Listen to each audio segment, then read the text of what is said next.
leitores e leitoras, tudo bem com vocês? O meu nome é Isadora Rinert, esse aqui é o canal Batalhas Literárias e hoje, finalmente, nós viemos aqui falar sobre Alchemized. Então, Bia, roda a vinheta e logo mais eu vou explicar como é que vai funcionar o vídeo de hoje. Olá, leitores e leitoras! Então, na verdade, a gente vai ter uma dinâmica diferente para esse livro aqui. Por quê? Porque esse livro tem quase 1000 páginas, eu vou explicar um pouco mais sobre a divisão dessas 1000 páginas um pouquinho mais pra frente. Porém, vocês estão vendo que só esta parte está marcada? É porque o livro é dividido em 3 partes. E hoje nós vamos falar apenas da primeira parte do livro. Então, basicamente, a gente vai ter 3 vídeos aqui no canal falando sobre Alchemized. 3? 3 reais. 3 reais? 3 reais. Uma para cada parte do livro, tá bom? Então, hoje a gente vai falar da primeira parte. Também é por isso que esse vídeo vai ter uma configuração um pouco diferente dos outros que eu faço aqui de resenha. O vídeo de hoje não terá sessão de spoilers, porque eu não considero nada do que a gente vai ver aqui spoilers, uma vez que é 1/3 do livro, menos até do que 1/3 do livro. Então, a gente vai falar, tudo que a gente vai falar hoje eu não considero spoilers, por isso que a gente não vai ter sessão de spoilers, ok? Então, hoje o vídeo vai ser dividido entre sinopse, background, considerações iniciais, e aí no final eu posso falar um pouquinho de considerações finais, caso tu não queira assistir os próximos 2 vídeos, que são das 2 partes seguintes do livro, né? Porque daí sim eu vou considerar spoiler. Então, caso tu não queira spoiler nenhum desse livro, eu vou dar ali uma considerações finais para que tu possa ter uma noção do que eu acho deste livro sem a sessão de spoilers, ok? Então, bora para a primeira parte, que é sinopse. Ai, eu tô tão animada pra falar desse livro! Pra quem não acompanha o canal há muito tempo, eu sempre compro 2 edições do mesmo livro, tá? Então, essa aqui é a edição que, na verdade, eu ganhei do Voz da Além. De Dia das Crianças. Eu ganhei, então essa aqui eu tô marcando apenas com post-it, e esse aqui é o que eu realmente marquei o livro com, né... A gente não julga, a gente só observa. Esse livro aqui, como ele é de edição de colecionador, eu vou mostrar pra vocês como é que ele é. Ó, ele tem ele é em relevo aqui, muito aqui também, parte de trás. Olha que beldade que é este livro. Olha que coisa mais linda. É uma obra-prima. Tem um marcadorzinho aqui e as páginas são amareladas, estilo página de Blibla. A gente não tem essa versão aqui, que é a versão simples, brochura. Ele é capa dura, esse aqui é brochura, tá? A gente não tem esta orelha aqui. Aqui tá as explicações das cores que eu marquei. Mas ele é assim, ó. As páginas também amareladas, menos amareladas que o outro, mas também amareladas. E daí elas são menos Blibla, tá? Então vamos para a sinopse. Helena Marino é uma prisioneira de guerra e também da própria mente. Outrora considerada uma alquimista de um futuro promissor, ela viu o mundo ruir e seus poderes se esvaírem quando seus aliados foram brutalmente assassinados.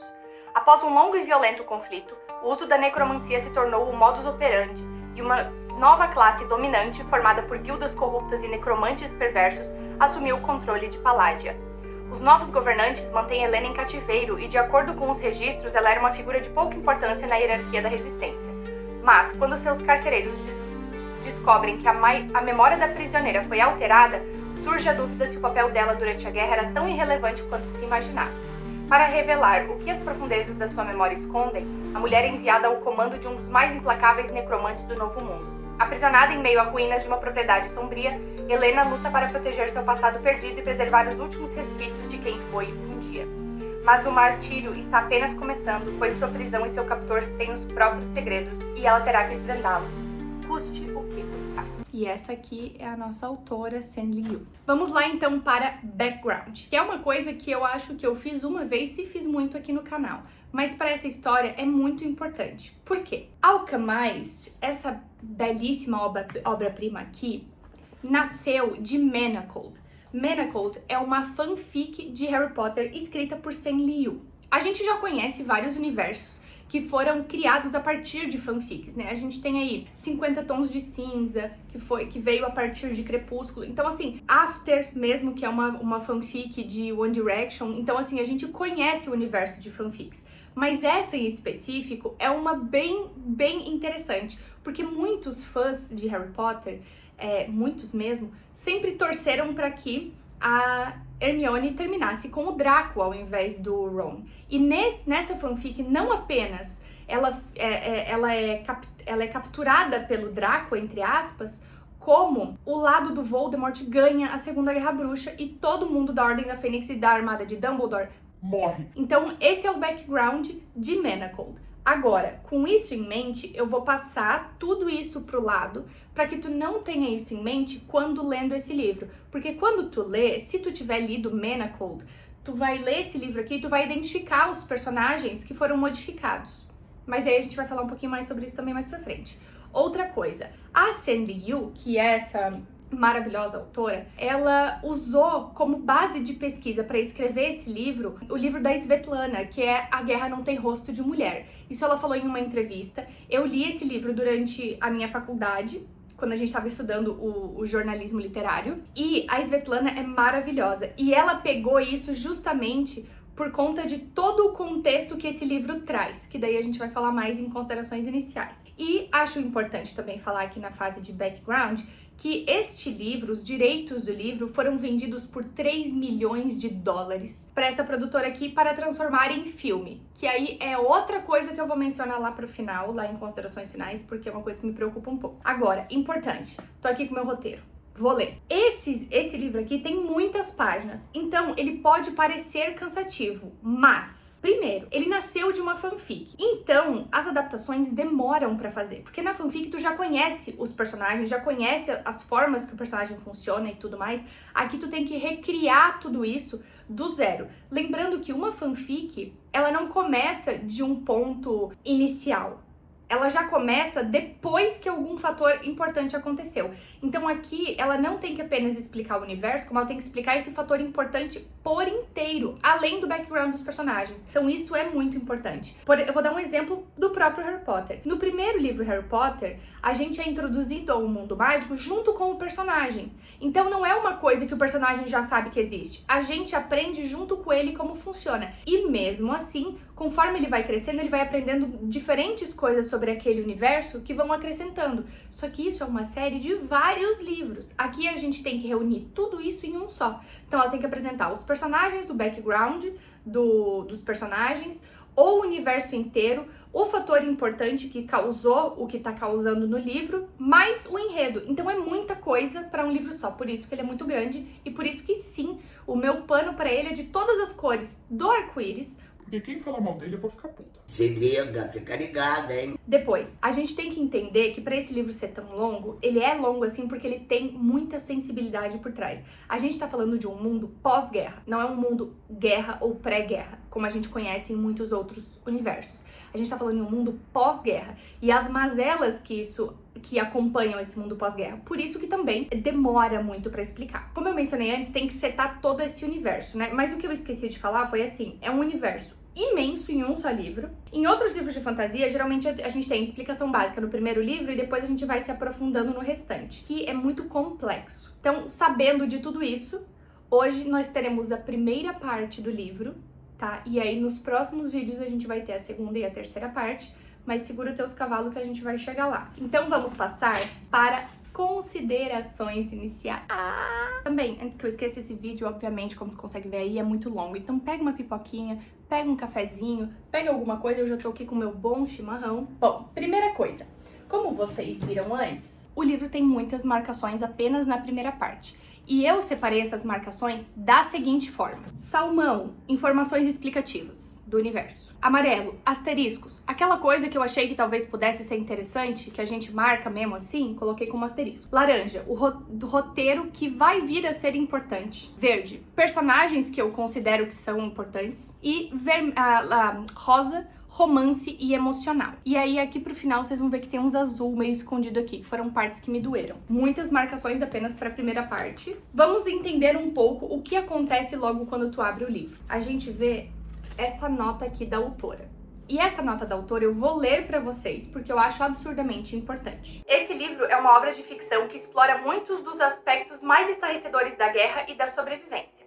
Seu teor pode afligir a sensibilidade dos leitores. Ao que mais, é uma fantasia sombria que retrata a violência da guerra, violência religiosa, representações de trauma complexo, ideação suicida, automutilação, experimentos em humanos, tortura médica, eugenia, canibalismo, agressão sexual, abuso e alusões à necrofilia. Por favor, lembre-se de que a autora não endossa os fatos representados neste livro. Uma vez que Alquimais é narrado por um ponto de vista limitado em terceira pessoa, a obra necessariamente envolve distorções de ponto de vista, assim como fatos perdidos ou mal interpretados. É recomendada prudência na leitura. Absurdamente importante.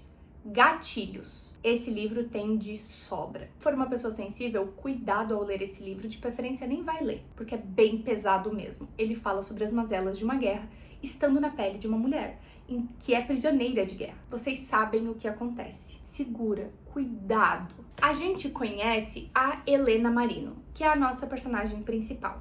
A Helena Marino ela acorda completamente, acorda é uma palavra forte, mas ela acorda completamente apavorada num lugar que a gente chama de central. E ela tava numa gaveta, completamente imersa de algum líquido pegajoso, com uma máscara no rosto que permitia ela a respirar. Ela acorda, ela sente dor no corpo inteiro e tem um monte de pessoas pegando nela. Ela está em completo pânico, porque além dela acordar, não entender o que está acontecendo, ela ainda está sendo agarrada por necroservos. Eu vou explicar vários termos aqui, então calma, tá? Então, ela acorda com necroservos. O questionamento que todos estão fazendo naquela sala é: como caralhos ela ainda está viva? Porque ela está aqui faz 14 meses. Ela está na gaveta faz 14 meses. Ninguém sobrevive a uma gaveta assim por 14 meses. É impossível. E aí a gente começa a entender sobre o universo. Porque nessa primeira partezinha do livro, a gente tem um infodump muito grande, porque a gente precisa, obviamente, entender o que está acontecendo. Então, a gente entende que existem necroservos, que a Helena é uma prisioneira de guerra, ela foi capturada depois que a guerra acabou. Existiu uma guerra muito grande neste país chamado Paládia, onde ela está. E que o mundo, principalmente Paládia, né, ele é rodeado por alquimistas. Então, enquanto em Harry Potter a gente tem bruxos, aqui a gente tem alquimistas. Nessa guerra existiu o lado do bem, que era a chama eterna, e o lado do mal, que são os necromantes. E o lado da chama eterna, que é o lado bom, perdeu. Então a gente começa o livro já recebendo essa pancada de que houve uma guerra e o lado do bem perdeu. Não é uma coisa que a gente está acostumado a ler. Muito interessante já desde o início. Vem uma mulher chamada Stroud examinar ela para ver como cacete ela ainda está viva, o que aconteceu, por que ela está ali, porque ninguém sabe por que ela estava naquela gaveta. Examina ela e aí a gente vê que ela está com a mente bloqueada. Agora eu vou explicar um pouquinho como é que funciona os alquimistas. Alquimistas são pessoas que têm esse poder de transmutar itens inorgânicos, ou seja, metais. Então, liga de ferro, liga de aço, liga de ouro, liga de... Depende. Muitos alquimistas têm poderes diferentes de acordo com a sua alquimia, a sua ressonância. Então, se eu sou da liga de ferro, eu consigo transmutar ferro. Isso são alquimistas. Alquimistas transmutam materiais inorgânicos. E aí, quando a Stroud examina ela e vê que ela está com a mente bloqueada, como é que a Stroud consegue saber que ela está com a mente bloqueada? Porque ela é uma vitamante. E aí a gente entra no campo da vitamancia. Um vitamante é um alquimista que também consegue modificar, ler, mexer em materiais orgânicos, ou seja, seres humanos, vivos ou mortos. A Stroud, que é uma médica, uma cientista, ela é uma vitamante. Então ela consegue mexer no material orgânico dela, da Helena, e ver que o cérebro dela tá todo entrelaçado, mas não consegue ler a mente dela, só consegue ver fisicamente que tá tudo entrelaçado e que essa energia ali dentro parece um grande de um labirinto. E aí a Stroud olha pra ela e fala: por que a sua mente está bloqueada? E a Helena fica tipo assim: é que no caso, se eu soubesse, tu já saberia também. E aí a Stroud sai pra levar isso pra um superior dela. Nesse meio tempo, a Helena está nessa sala, algemada, e ela olha pro lado, ela tá meio apavorada porque ela tá na central, que é um lugar que ela não sabe o que é, parece meio que um laboratório, tudo branco, tudo esquisito. E aí a gente conhece a Grace. A Grace é uma personagem que entra, ela tá toda mutilada no rosto e ela diz pra Helena que trabalhava no hospital. Ela: tu não lembra de mim? Eu sou a Grace, eu trabalhava no hospital. E a Helena fica tipo: não faço ideia de quem seja, Mona, desculpa. Lembrando que tudo isso, a Helena está com uma dor de cabeça perfurante, o corpo dela tá todo dolorido. Por quê? Porque ela estava nessa gaveta no completo escuro, então ela está lidando com a claridade depois de 14 meses de escuridão e o corpo dela está sentindo materiais sólidos depois de ficar flutuando em gosma depois de 14 meses. Então ela está toda sensível e dolorida. Então é claro que ela não vai ficar extremamente ali, né, tranquila com nada. Mas a Gracie tá ali. E aí, a Gracie, ela meio que dá outro infodump na gente. A Gracie fala pra Helena que tem muita gente passando fome, porque a Helena pergunta, tá, o que aconteceu? Como é que tá o país? E aí a Gracie fala, não, tem muita gente passando fome, os necromantes tomaram conta, é realmente muito triste. Ela traz muitas informações. Uma delas, ela fala assim, porque a Helena fala, o que aconteceu com o teu rosto? E ela fala, não, é que... Sabe, a gente que era do lado da Chama Eterna, no caso, a gente foi capturada. Só que quem não estava ativamente trabalhando com a Chama Eterna, tipo, quem não era da resistência, quem não estava lutando nas linhas de frente, eles capturaram. E aí agora a gente trabalha pra eles. Só que sabe como é que é ser mulher sendo capturada da guerra, né? Os necromantes gostam de, enfim, pegar a gente emprestado, só que eles pegam menos a gente quando a gente tem o rosto mutilado. Eles geralmente não voltam pra uma segunda vez porque não é agradável de olhar pra gente. E aí ela fala que ela tem 2 irmãos, que esses irmãos não tinham idade ainda pra se juntar na resistência, então eles não estão sendo punidos, porém estão passando muita fome, e que ela está considerando vender um globo ocular, vender um olho, porque estão dando muito dinheiro por olhos. E aí a Helena fala, tipo assim, querida, como assim? O teu olho não tem como crescer de volta, não tem como curar. E aí ela fala, e aí a Grace fala, eu sei que não tem como crescer de volta, por isso que eles estão dando tanto dinheiro por olhos. E aí a gente fica com essa informação de por que eles querem olhos, não faz o menor sentido.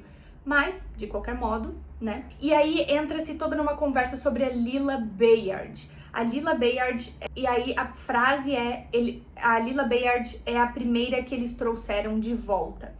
Então, basicamente, a Lila Bayard era a primeira paladina de Luke Holdfast, que eu já vou explicar mais pra vocês quem é todo esse povo. Mas, basicamente, eles pegaram a Lila Bayard, capturaram ela, e aí trouxeram de volta, significa que necromantes conseguem trazer pessoas de volta à vida, só que não é vida. A pessoa, um necroservo, no caso, que é como eles chamam, é uma casca, é um cadáver sem nada dentro, é uma pessoa oca.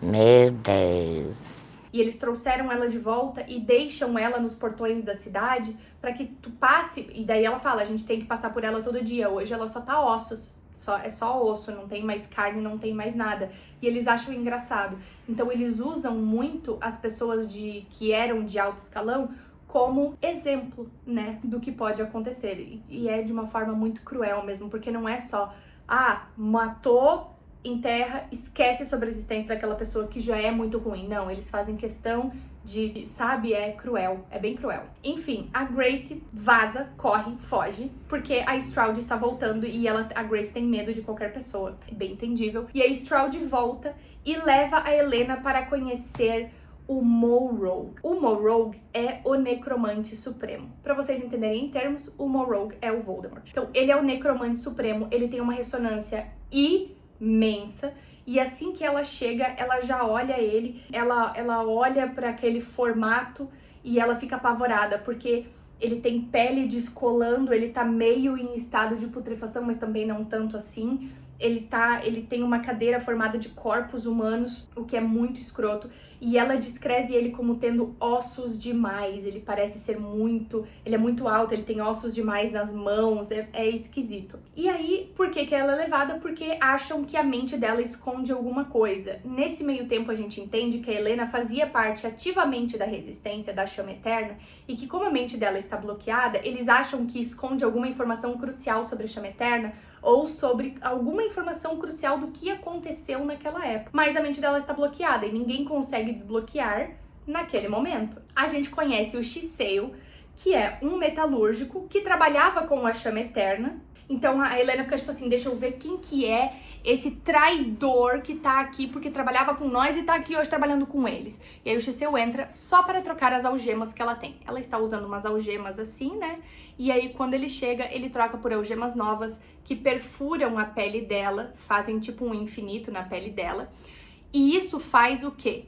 Inibe toda e qualquer ressonância que ela tenha. Então, aquilo que ela cresceu, desde que ela nasceu, ela tem, e ela usava a vida inteira, agora não se pode mais usar porque está completamente bloqueado. E aí a gente descobre o porquê dela ter sido mantida nas gavetas, porque era um mistério. Por que ela tava ali nas gavetas? Não faz o menor sentido. E a gente descobre que é por causa de uma tal de Mandel. A Mandel, no caso Mandel, sei lá como é que se fala o nome dessa louca. Aí a gente descobre que a Mandel trancou ela nessa gaveta porque a Mandel considera ela uma traidora dos Vitamantes. Então agora a gente sabe que, além de tudo, a Helena também é uma Vitamante. Vitamante consegue, né, cuidar ali consegue transmutar, mexer, enfim, em tecidos orgânicos. E aí a gente descobre que a Helena era uma Vitamante que trabalhava ativamente para a Chama Eterna como curandeira. Então ela trabalhava no hospital. Por isso que a Grace falou que trabalhava com ela, porque ela trabalhava no hospital ativamente durante a guerra. E a Mandel, puta da cara, porque também é uma Vitamante, prendeu a Helena, quando a Helena foi capturada e a guerra acabou, prendeu a Helena nessa gaveta pra deixar ela ali, tipo, apodrecendo pra todo sempre, sozinha naquela escuridão, enfim. E aí a gente vê como funciona a imortalidade. E eu vou ler pra vocês. Isso tudo, gente, página 35, tá? A Mandel fala que isso tudo aconteceu e o Monroe, obviamente, fica muito puto porque ela passou por cima de toda a autoridade decidindo uma coisa por conta própria, trancando a Helena nessa gaveta, sendo que ela poderia ter sido útil pra qualquer coisa que fosse. E aí, eu vou ler essa parte pra vocês. Vejo agora que fui generoso demais, declarou Monroe, o rosto digno de pesadelos e as órbitas vazias surgiram das sombras. Ele inclinou a cabeça como se encarasse Mandel. Você não é digna do meu presente. Por favor, Vossa Eminência, eu imploro, me dê... Mandel parou de falar quando foi erguida do chão por uma força invisível. A frente do uniforme cinza foi rasgada, as costelas sendo esticadas em um esguicho de sangue. A caixa torácica sendo empurrada para fora em uma explosão. Aí tu pensa, morreu. Não. Helena sentiu um calafrio, o terror deslizando como uma minhoca pelas entranhas enquanto o cheiro de sangue fresco e órgãos expostos se espalhava pelo ambiente. O ar parecia ter sido tomado por uma espécie de zumbido que ela conseguia sentir dentro dos próprios pulmões. No entanto, mesmo mutilada daquela forma, Mandel não estava morta. Os braços se elevaram conforme ela tentava fechar as costelas com uma das mãos e afastar Monroe com a outra, os pulmões expostos, pulsando. Por favor, me dê uma segunda chance, por favor. Não irei fracassar. Prometo, Vossa Eminência não vai se arrepender. Não, você não vai me decepcionar de novo, respondeu Monroe, a voz sibilante quase gentil, enquanto enfiava a mão no peito aberto de Mandel. Ele deslizou os dedos por entre os pulmões e extraiu de lá um pedaço de metal de algum lugar próximo do coração. Vísceras com a aparência de pequenos tentáculos envolviam o objeto, segurando-se tanto ao metal quanto aos dedos de Monroe conforme era arrancado. Quando o pedaço de metal se soltou, o corpo de Mandel caiu inerte no chão, silencioso, morto. Ele gesticulou com a outra mão. Um necroservo arrastou-se da penumbra feito um animal. Era uma moça jovem, passando pelos primeiros estágios de necrose, ainda vestida com roupas esfarrapadas do Hospital da Chama Eterna. A expressão era vazia e havia um rasgo no uniforme expondo o peito marcado por uma teia de veias escurecidas. Era um cadáver, um necroservo, vazio, oco, que o Monroe chamou. E aí, nesse cadáver, ele enfiou esse pedaço de metal no peito. E aí a Mandel acordou nesse corpo que ela não conhece, que estava em estágio inicial de necrose. E ela olha e ela fica apavorada, porque ela vê o corpo dela morto no chão. E a gente entende que a alma dela está nesse pedaço de metal que foi transferido de corpo. E agora ela continua sendo uma imortal, entre aspas, porque a alma dela está nesse pedaço de metal, mas agora ela está num corpo de cadáver. Então a gente sabe como agora funciona a imortalidade. Então a gente já entende que existe alquimistas, vitamantes e imortais e necroservos. Até agora, e necromantes no caso, né? Então até agora são isso. Lembrando que vitamante é o gêmeo inverso de necromante. Todo vitamante que trabalha com matérias orgânicas, no caso, é um potencial necromante. O que muda é a crença e a moral dessa pessoa. Todos os necromantes, todos que conseguem mexer os mortos e trazer de volta ao mundo dos vivos, são vitamantes. E aí agora a gente conhece mais um termo que é animancia. A gente tem alquimistas, vitamantes / necromantes e animantes. Então, vamos lá. Eu vou ler aqui pra vocês. Vamos lá. Essa conversa sobre animancia, ela começou por quê? Porque o Monroe fala que a gente tem que descobrir alguma forma de desbloquear a mente da Helena Marino. E aí o Chiseu que tá ali, que é esse metalúrgico, fala, eu acho que eu conheço uma maneira. E aí o Monroe pergunta qual maneira é essa. E ele fala, não sei todos os detalhes, mas acredito que buscaram uma cura para ele mais para o final da guerra. Um procedimento complicado da mente. Do Tatus Bayard, pai da Lila Bayard, que era um outro personagem que vai aparecer mais pra frente. Na verdade, ele só vai aparecer lá na segunda parte, então nem te esquenta com a cabeça por isso agora. E aí, a Stroud, por meio de um curandeiro ou cirurgião? Ou seja, por meio de um vitamante ou cirurgião, uma pessoa comum que faz cirurgia? E aí, o Chiseu franziu o semblante e falou, uma curandeira. Tipo a Elaine Boyle, só que a Elaine Boyle foi morta. E aí a gente entende o conceito de animancia. Vamos lá. Animancia, tem alquimista, tem vitamante e necromante, que tá na mesma categoria, e tem animante. Animante é um vitamante e um alquimista, porém, além de conseguir transmutar, mexer em materiais inorgânicos e orgânicos, ele consegue mexer na mente das pessoas. Então, um animante, ele, além de conseguir ver, como a Stroud fez, por exemplo, que o cérebro tá todo engrunhado, ele consegue ler a mente dessa pessoa, viver as memórias dela, rever tudo o que aconteceu na vida dela. Isso um animante faz. E eles acham que quem bloqueou a cabeça dela foi um animante, porque apenas um animante conseguiria fazer uma coisa dessa. Gente, mas o vento... Dá pra ouvir, Beatriz? E aí, eles decidem mandar a Helena para o Alcaide Mor, que é o animante do Monroe. E aí, aqui acaba mais um capítulo. Aí, enquanto ela tá sendo transferida e tudo mais, a gente entende um pouco mais sobre como funciona a sociedade de Paládia, no caso Nova Paládia, agora, né? A gente descobre que a Helena não é de Paládia, ela é de Etras, que é um outro país muito distante dali, e que ela foi para ali para estudar no Instituto de Alquimia. O Instituto de Alquimia foi fundada e mantida pelos Holdfast, que é essa família que é mais ou menos, naquela época era mais ou menos um imperialismo, assim. Então, como é que é o nome? Não tem rei e rainha, não vou lembrar o nome. Então, os Holdfast eram tipo a realeza do local, e eles fundaram e mantinham o Instituto de Alquimia, ou seja, pessoas de todos os lados vinham estudar ali. Porém, a gente tem dois lados de uma moeda. De um lado, a gente tem os Holdfast e as pessoas que vinham estudar ali, que não tinham nenhum título, e do outro lado nós tínhamos as guildas. As guildas são as famílias alquimistas. Então a gente tem, por exemplo, a família da guilda de ferro, a família da guilda de aço, de não sei o que, de bronze, de etc, tá? Cada guilda tinha uma. E eles tinham por direito lugar dentro do instituto. Apesar de como eles eram uma família de guilda, eles não precisavam estar ali dentro estudando. Então alguns estudavam meio que por obrigação, por status.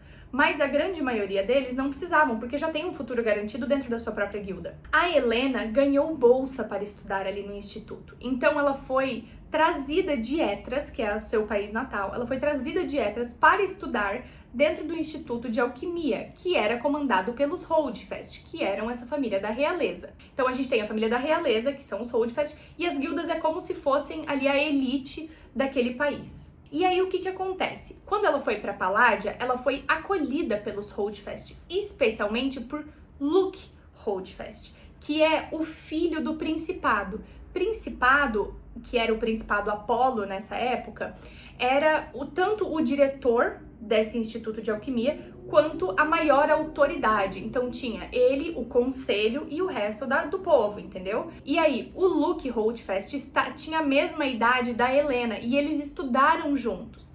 E o Luke meio que abraçou a Helena, ele e a Lila Bayard, que era de uma das famílias famosas, mas, né, do lado ali, eles ficavam do lado do povo dos Holdfast ali. E aí tinha essa hierarquia. E a Helena ela sofria muito bullying, ela era muito julgada pelas famílias, pelos estudantes e pessoas das guildas, porque, em teoria, a Helena uma estrangeira, estava roubando o lugar de uma das pessoas da guilda, sem pagar por isso. Então, eles meio que odiavam ela e odiavam os Holdfast por ter essas vagas para as pessoas de fora. E aí a gente fica sabendo aqui, ó, os estudantes da guilda sequer precisavam frequentar a instituição, suas vagas e seu futuro praticamente garantidos.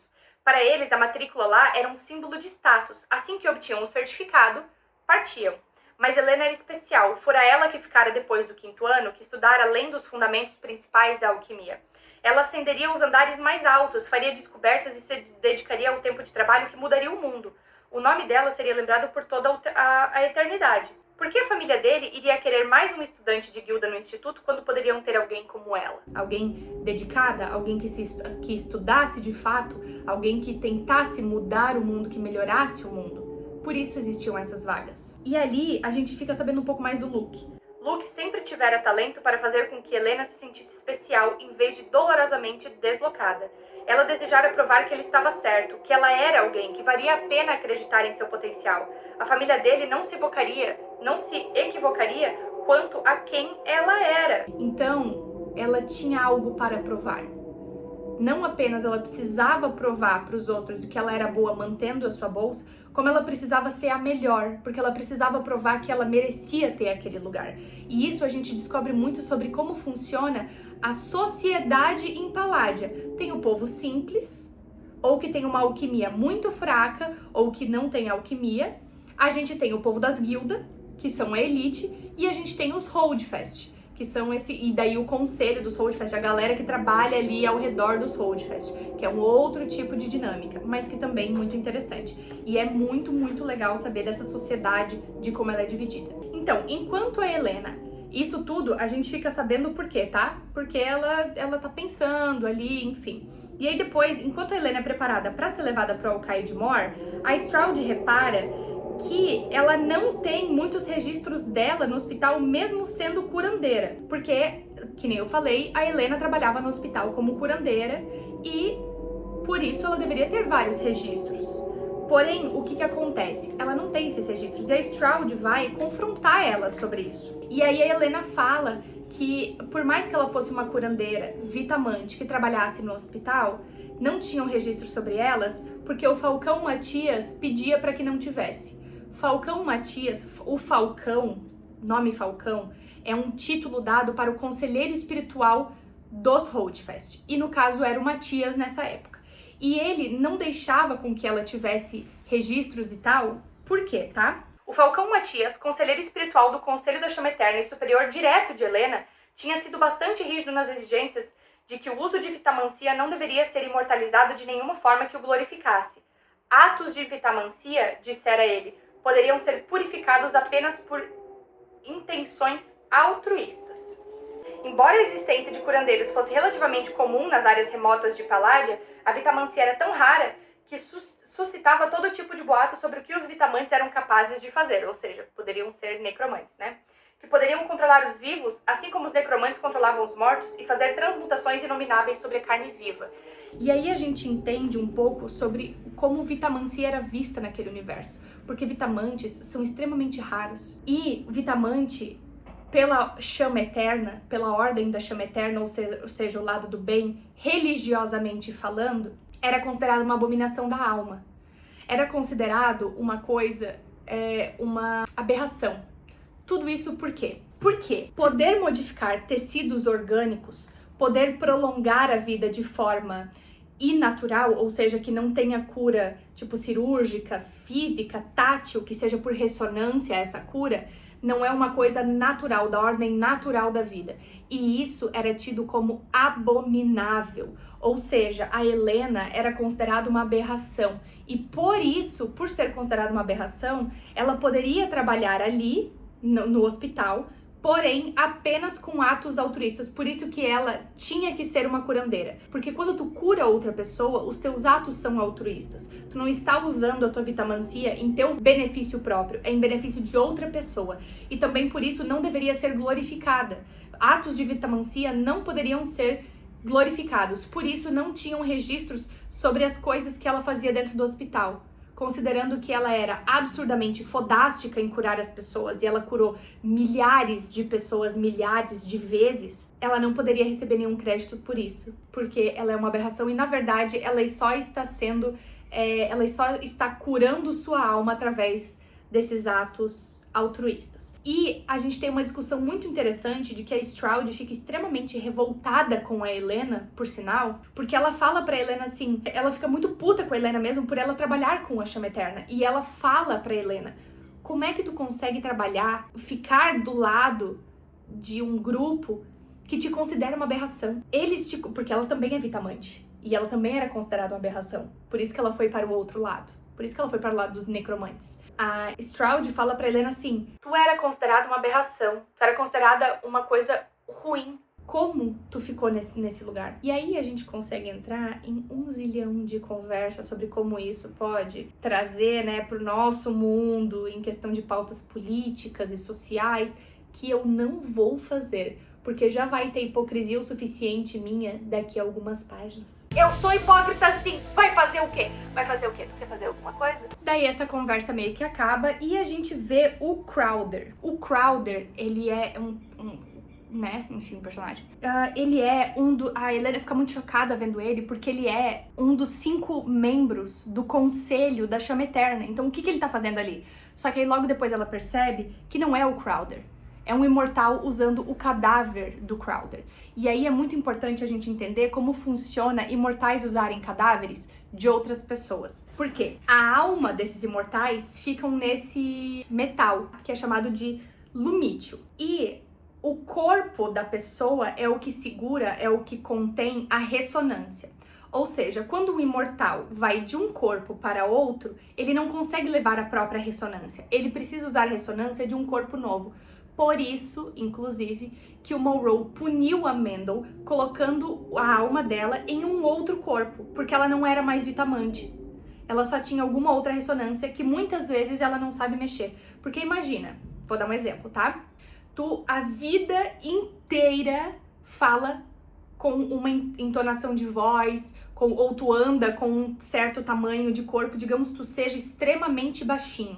E daí, do nada, tu acorda em um corpo extremamente alto. Tu não sabe andar, se mexer com aquele corpo direito, porque tu nunca foi ensinado a fazer isso. Tu sempre foi natural pra ti ser mais baixinho. Então, é mais ou menos isso. A pessoa não consegue encostar na sua própria ressonância. Ela precisa encostar na ressonância do próximo, daquela outra pessoa, daquele cadáver. Então, a gente vê o Crowder que, por sinal, lá na segunda parte do livro vai ser muito importante. Mas, por enquanto, a gente vê o Crowder, tá? E aí, a Helena tá sendo transferida quando a gente passa por 2 momentos importantes. O primeiro deles, ela tá na central, ainda tá sendo levada.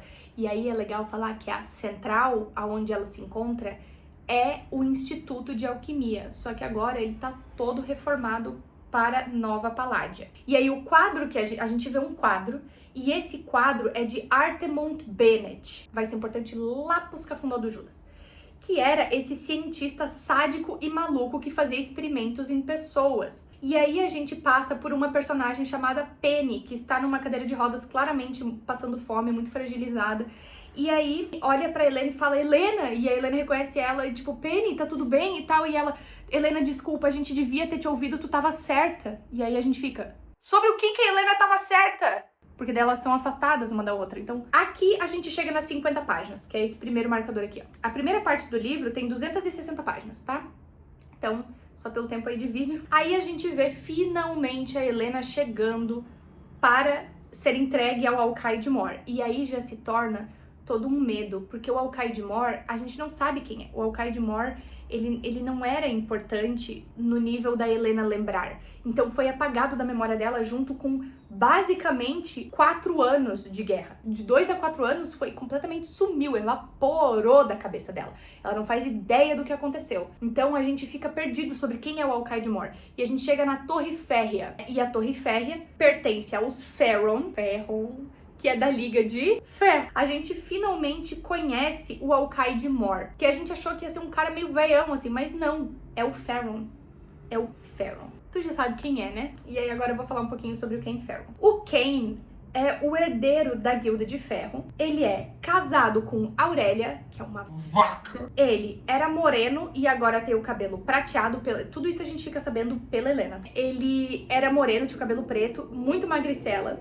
E agora ele tá forte, alto e com o cabelo prateado, completamente branco. Aí a gente tem essa informação aqui. Helena jamais vira um alquimista da guilda usando tão pouco metal quanto o Ferron, no caso, né?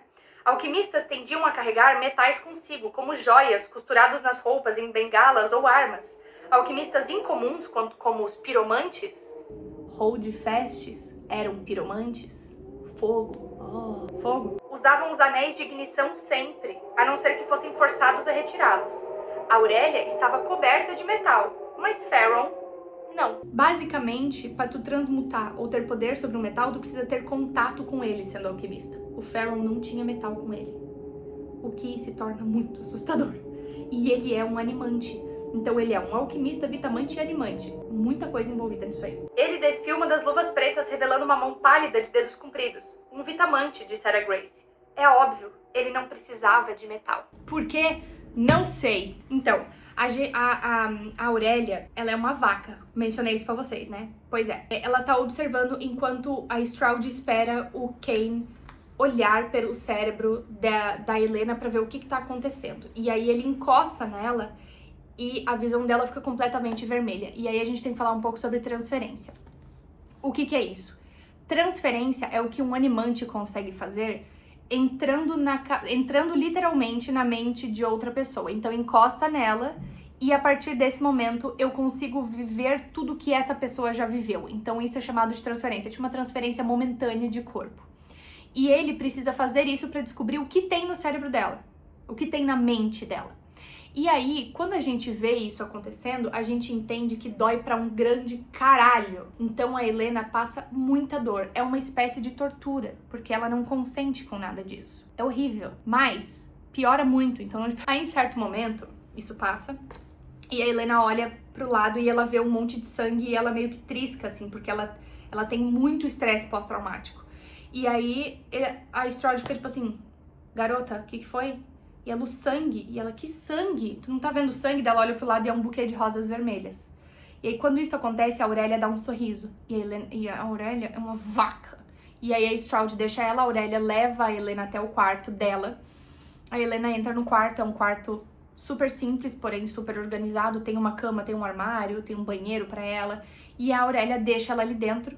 E aí ela começa a revirar o quarto completamente, tentando descobrir alguma forma de virar estampa de camiseta, entendeu? Por quê? Porque ela se recusa a entregar qualquer coisa para o lado do mal. E isso significa o quê? Que uma vez a pessoa morta, a mente dela se torna intocável. Por isso eles precisam preservar a Helena para que ela se mantenha viva, para que eles consigam ver o que tem dentro da mente dela. É muito importante que isso aconteça, que ela permaneça viva e bem. E aí, ela tenta achar alguma coisa pra se desviver e ela não consegue achar nada. E aí, nesse ponto, ela abre a porta pra tentar sair do quarto, ela vê que a porta tá aberta. Ela olha pelo corredor e tá escuro. O corredor é escuro, a casa é longe, a casa é escura. E aí, ela começa a ter um ataque de puro pânico. Porque olhar para o escuro, ver o escuro, faz ela lembrar da gaveta, de como ela passou 14 meses esquecida dentro daquela gaveta, abandonada dentro daquela gaveta, esperando que alguém viesse salvá-la e ninguém vinha. E quando ela estava na gaveta, estava tudo escuro, ela não conseguia se mexer porque ela estava paralisada, então ela não conseguia se mexer. Então pensa tu estar literalmente preso dentro do teu próprio corpo. A cada 3 horas, a Mandel fez um negócio para dar choque no corpo dela, para que os músculos dela se mantivessem levemente intactos, ou seja, para que ela não definhasse e morresse.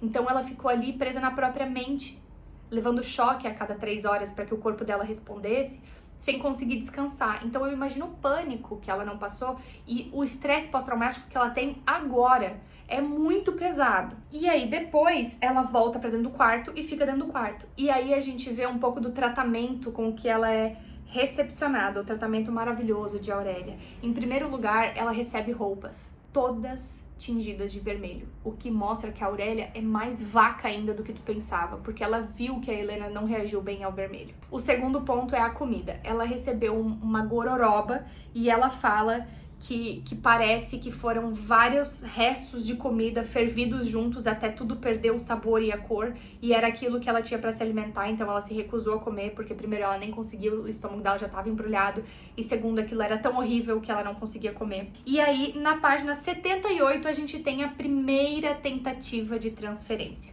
que é quando o Ferron entra no quarto, ela tá que nem um bicho acuado, ela se recusa a andar até ele, ele faz ela se levantar e andar até ele, porque ele é um vitamante e um animante, então ele consegue mexer com tecidos vivos, consegue fazer com que ela se mexa pela vontade dele. Então ele faz ela se levantar, andar até ele, sentar, e ele encosta nela e tenta fazer a transferência. E dói tanto, ela se sente tão mal, e enquanto ele tá vendo as memórias dela, ela consegue ver essas memórias junto, o que ele está vendo. Então, enquanto ele tá vendo, a gente consegue vislumbrar pequenos fragmentos de Luke, de Lila, de ela trabalhando no hospital, nada demais. E aí, quando acaba, ela tem convulsões e uma febre gigante, e ela tá com hematomas cerebrais, porque não é uma coisa tranquila de se fazer. E a Stroud volta até a mansão férrea, né, pra ver como ela está. Importante dizer que ninguém sabe que Kane Ferron é o Alcaide Mor. O Alcaide Mor é um título escondido por máscara, por capas, então ninguém sabe quem ele é. Por isso, tudo é feito no maior dos sigilos. E aí, o que acontece? A Stroud vai lá ver como é que tá a Helena, vê a mente dela, né, porque ela é uma curandeira, então ela olha como ela está, o estado físico dela completo, e fala que ela está muito fraca e que se ela não fortalecer o corpo, ela não vai sobreviver às transferências. Então ela precisa fazer caminhadas diárias para começar a fortalecer, criar um pouco de músculo. Então, ela precisa de uma rotina um pouco mais saudável, entre aspas. E aí a gente vê o Ferron completamente frio com a Helena. Ele é assim, ele não é cruel com ela, mas ele definitivamente não é nem um pouco acolhedor. Ele tá ali pra fazer um trabalho e não interessa se ela é um ser humano ou não. E aí, numa dessas caminhadas, daí o Ferron, ele vai até lá fora, lembrando que essas caminhadas, elas precisam ser assistidas pelo Ferron para que ela não tente se matar. Então, ela andando nos corredores, ela entra em pânico, então o Ferron tem que levar ela pra fora. E aí, lá fora, a casa inteira é todinha gradeada, não tem como ela fugir. E ela não tem ressonância pra conseguir lutar e fazer qualquer coisa. Então, o Ferron senta numa mesa e deixa ela caminhar num pátio que tem ali. E a gente tá, assim, entrando no inverno, então é tudo meio morto, meio frio, enfim. E aí, numa dessas, o Ferron está lendo um jornal e ele deixa o jornal sobre a mesa quando ele sai. E a Helena consegue surrupiar esse jornal e colocar pra trás. E aí, enquanto um dos servos da casa tá levando ela, que inclusive, legal lembrar que todos os servos da casa são necroservos, então são cadáveres, e a Helena não gosta disso, ela não gosta nem de chegar perto, porque ela tem pavor de necroservo. Ela consegue surrupiar esse jornal, ela esconde, e aí quando ela chega no quarto, ela começa a ler rápido antes que alguém tire isso dela, porque ela precisa entender o que tá acontecendo no mundo lá fora. E aí ela vê que a capa principal é o último membro da Chama Eterna é capturado, e aí tem uma foto dela na frente do jornal e tal. E aí aquilo claramente é feito para ser uma armadilha. Então, porque eles falam que ela está sendo mantida na Torre Férrea aos cuidados do Alcaide Mor. Torre Férrea, que é da Guilda de Ferro. E o herdeiro da Guilda de Ferro, Kane Ferron, foi quem, né, matou o Principado Apolo. Ou seja, Kane Ferron matou o Principado Apolo, pai de Luke. E foi isso que começou a guerra. Foi esse marco que deu início à guerra. E aí, a gente vê um pouco mais sobre o Alcaide Mor. Alcaide Mor é essa máquina mortífera e pessoa de maior confiança do Monroe.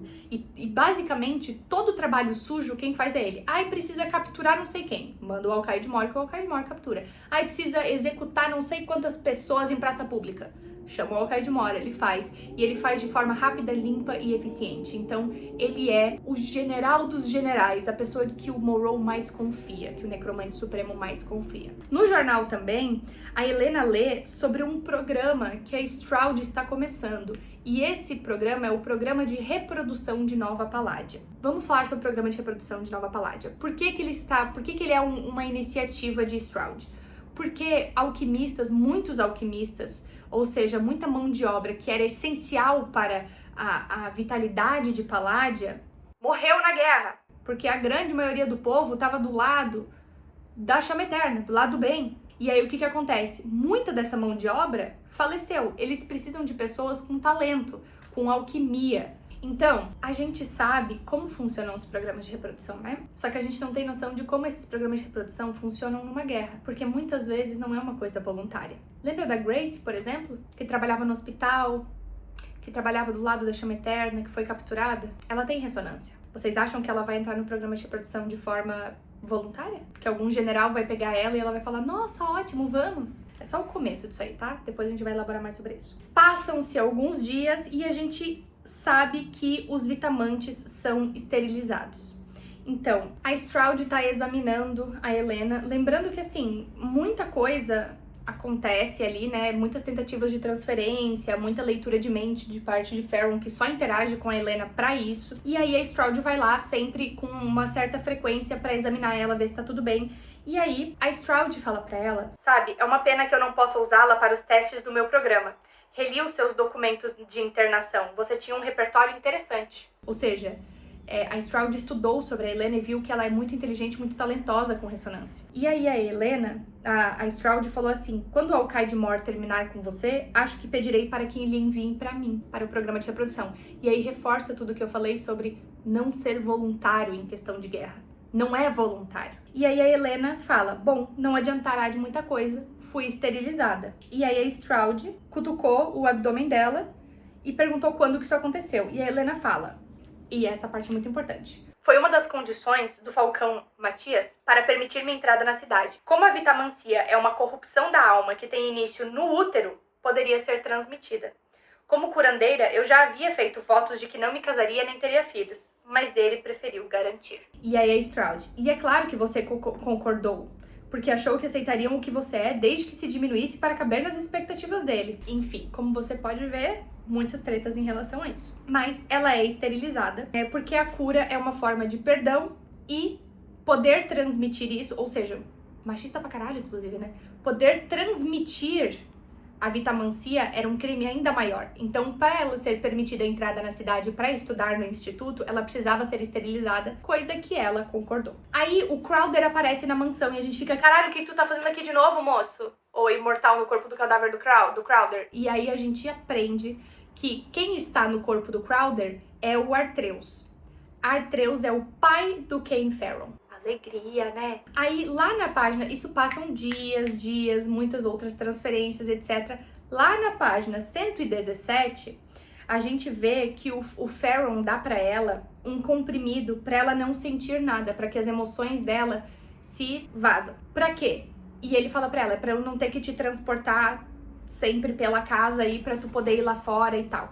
E aí, ao invés dela ir lá pra fora fazer a caminhada diária dela, ela decide explorar a casa, porque ela não conseguia, porque a casa tinha muitos cômodos escuros, muitas sombras, e ela não conseguia passear por ali por conta do estresse pós-traumático dela. Então, o que acontece? Ela decide explorar a casa, porque ela não sente medo, ela não sente alegria, ela não sente nada, ela não tem emoções. Então, ela decide explorar, porque agora ela não tem medo, e aí ela acaba vendo, ela volta pro quarto dela, vê que tem um canto escuro, e ela fica tipo assim, mas como é que eles sempre sabem o que eu tô fazendo dentro desse quarto? E aí ela vai lá perto e vê que tem um olho no canto, assim, olhando pra baixo. E aí é por isso que olhos estão sendo muito bem pagos, que é o que a Grace falou, que ela queria vender um olho, etc.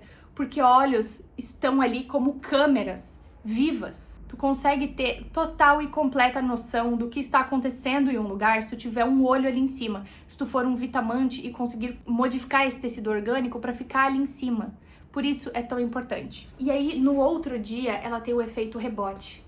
O efeito rebote é muito pior, porque todas as emoções que foram suprimidas e reprimidas no dia anterior pegam nessa parte. E aí aqui eu gostaria só de marcar, é a minha primeira marcação rosa, que é romance, emoção e etc. Por quê? Porque tem duas coisas, tá? Primeiro, que a Helena pergunta, o que é isso? E ele fala, eu conto se você engolir, bem boazinha. Vou falar sobre isso em considerações finais. Calma, não me julga ainda. Não me julga ainda, deixa eu terminar primeiro e daí em considerações finais eu te conto. E aí, basicamente, ele dá um comprimido que ele não precisava dar. Ele podia só obrigar ela a andar pelo escuro, sentindo medo, dor e etc.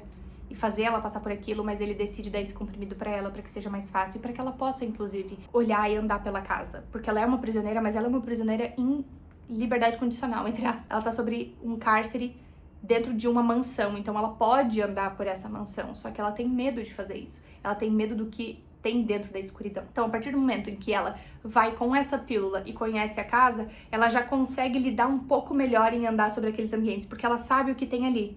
Ela não consegue o medo do desconhecido. Ali ela sabe que, por exemplo, naquele cômodo ali tem uma parede, então se ela for tateando pela parede, vai ter uma coisa e etc. Então eu marquei com rosa pela primeira vez. Dias se passam e aí a gente tá na página 133 e aí é uma noite de festa na mansão Farron. Obviamente uma festa organizada pela Aurélia, porque a Aurélia é uma... Eu vou parar de xingar ela porque, olha, mas eu juro por Deus, alguns dias antes, eu acabei de passar por uma marcação rosa aqui, alguns dias antes, tá fazendo o Farron tá fazendo uma transferência na Helena, né, e aí ela desmaia, tem um rosto na frente dela que tava estranhamente pálido, emotivo por um instante, e enfim neutro quando ela conseguiu focar a visão. Era um homem. Você está bem, teve uma convulsão, mas já passou. Ele tocou o queixo dela e Helena sentiu calor sob a pele, onde os músculos estavam tão rígidos que poderiam rachar, estimulando-os a relaxar. Consegue falar? Você gritou por vários minutos. Ela se esforçou para engolir, a cabeça latejando, barará, barará, barará. Helena pressionou o rosto naquela mão quente, querendo chorar. Estava com muito frio, como se um veneno estivesse se espalhando por seu corpo e a congelando.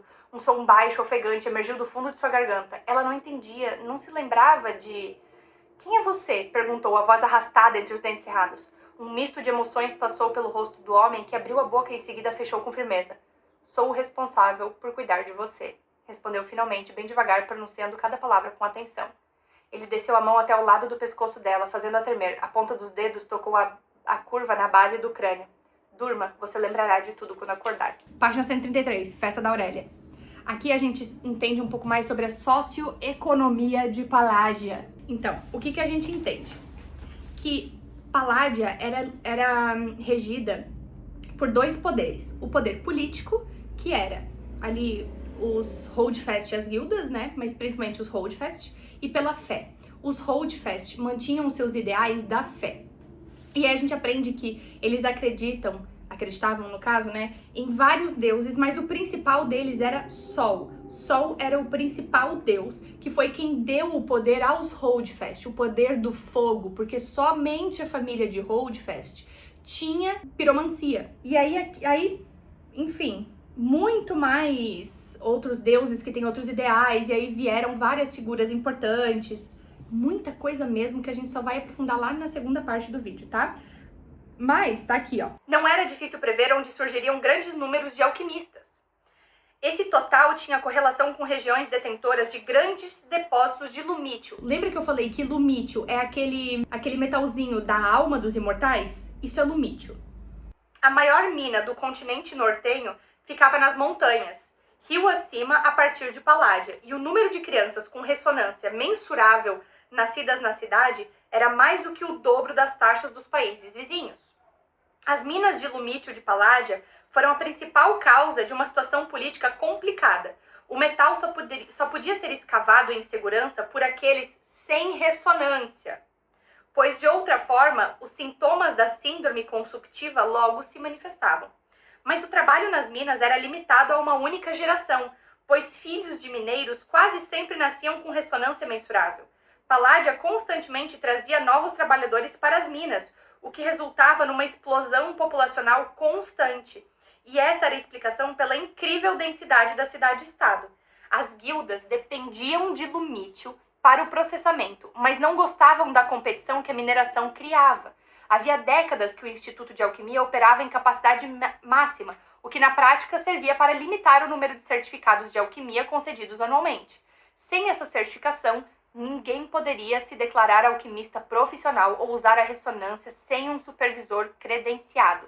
As guildas queriam que os certificados e as admissões do Instituto de Alquimia permanecessem limitados, pois a restrição valorizava as credenciais e, ao mesmo tempo, barateava a mão de obra daqueles sem certificação formal para o trabalho alquímico nas fábricas. No entanto, elas também queriam garantir que fossem seus herdeiros os escolhidos para entrar no Instituto, independente se a ressonância ou a aptidão de outros fossem mais elevadas. Então, socioeconomia. Aí, tá rolando essa festa, que é o início de um equinócio, se eu não me engano, enfim. E aí, tá todo mundo lá embaixo nessa festa e a Helena, obviamente, tá no quarto dela, né? Ela pode sair, mas ela tá no quarto dela. E ela tá ali. E aí a porta se abre e ela espera que seja o Farron e não é o Farron. É uma outra pessoa, um outro cara Enfim, a Helena ficou em absoluto terror, porque ela não sabe quem que é. E a gente entende que é esse cara chamado Lancaster. E ela tá em absoluto pânico, porque ela não sabe o que esse cara vai fazer com ela não conhece esse cara. E ele fala, tu não se lembra de mim? Porque, como é que é? Você não se lembra de mim. E ele chega perto dela e ela fica, tipo, apavorada porque ela não tem como se defender. E aí, nesse momento, entra o Farron no quarto. E quando o Farron entra, a Helena sente uma onda de alívio absurda. E isso é muito importante pra história. Porque ela sente muito alívio sabendo que o Farron vai defender ela. E ele expulsa o Lancaster do quarto e fala, tipo assim...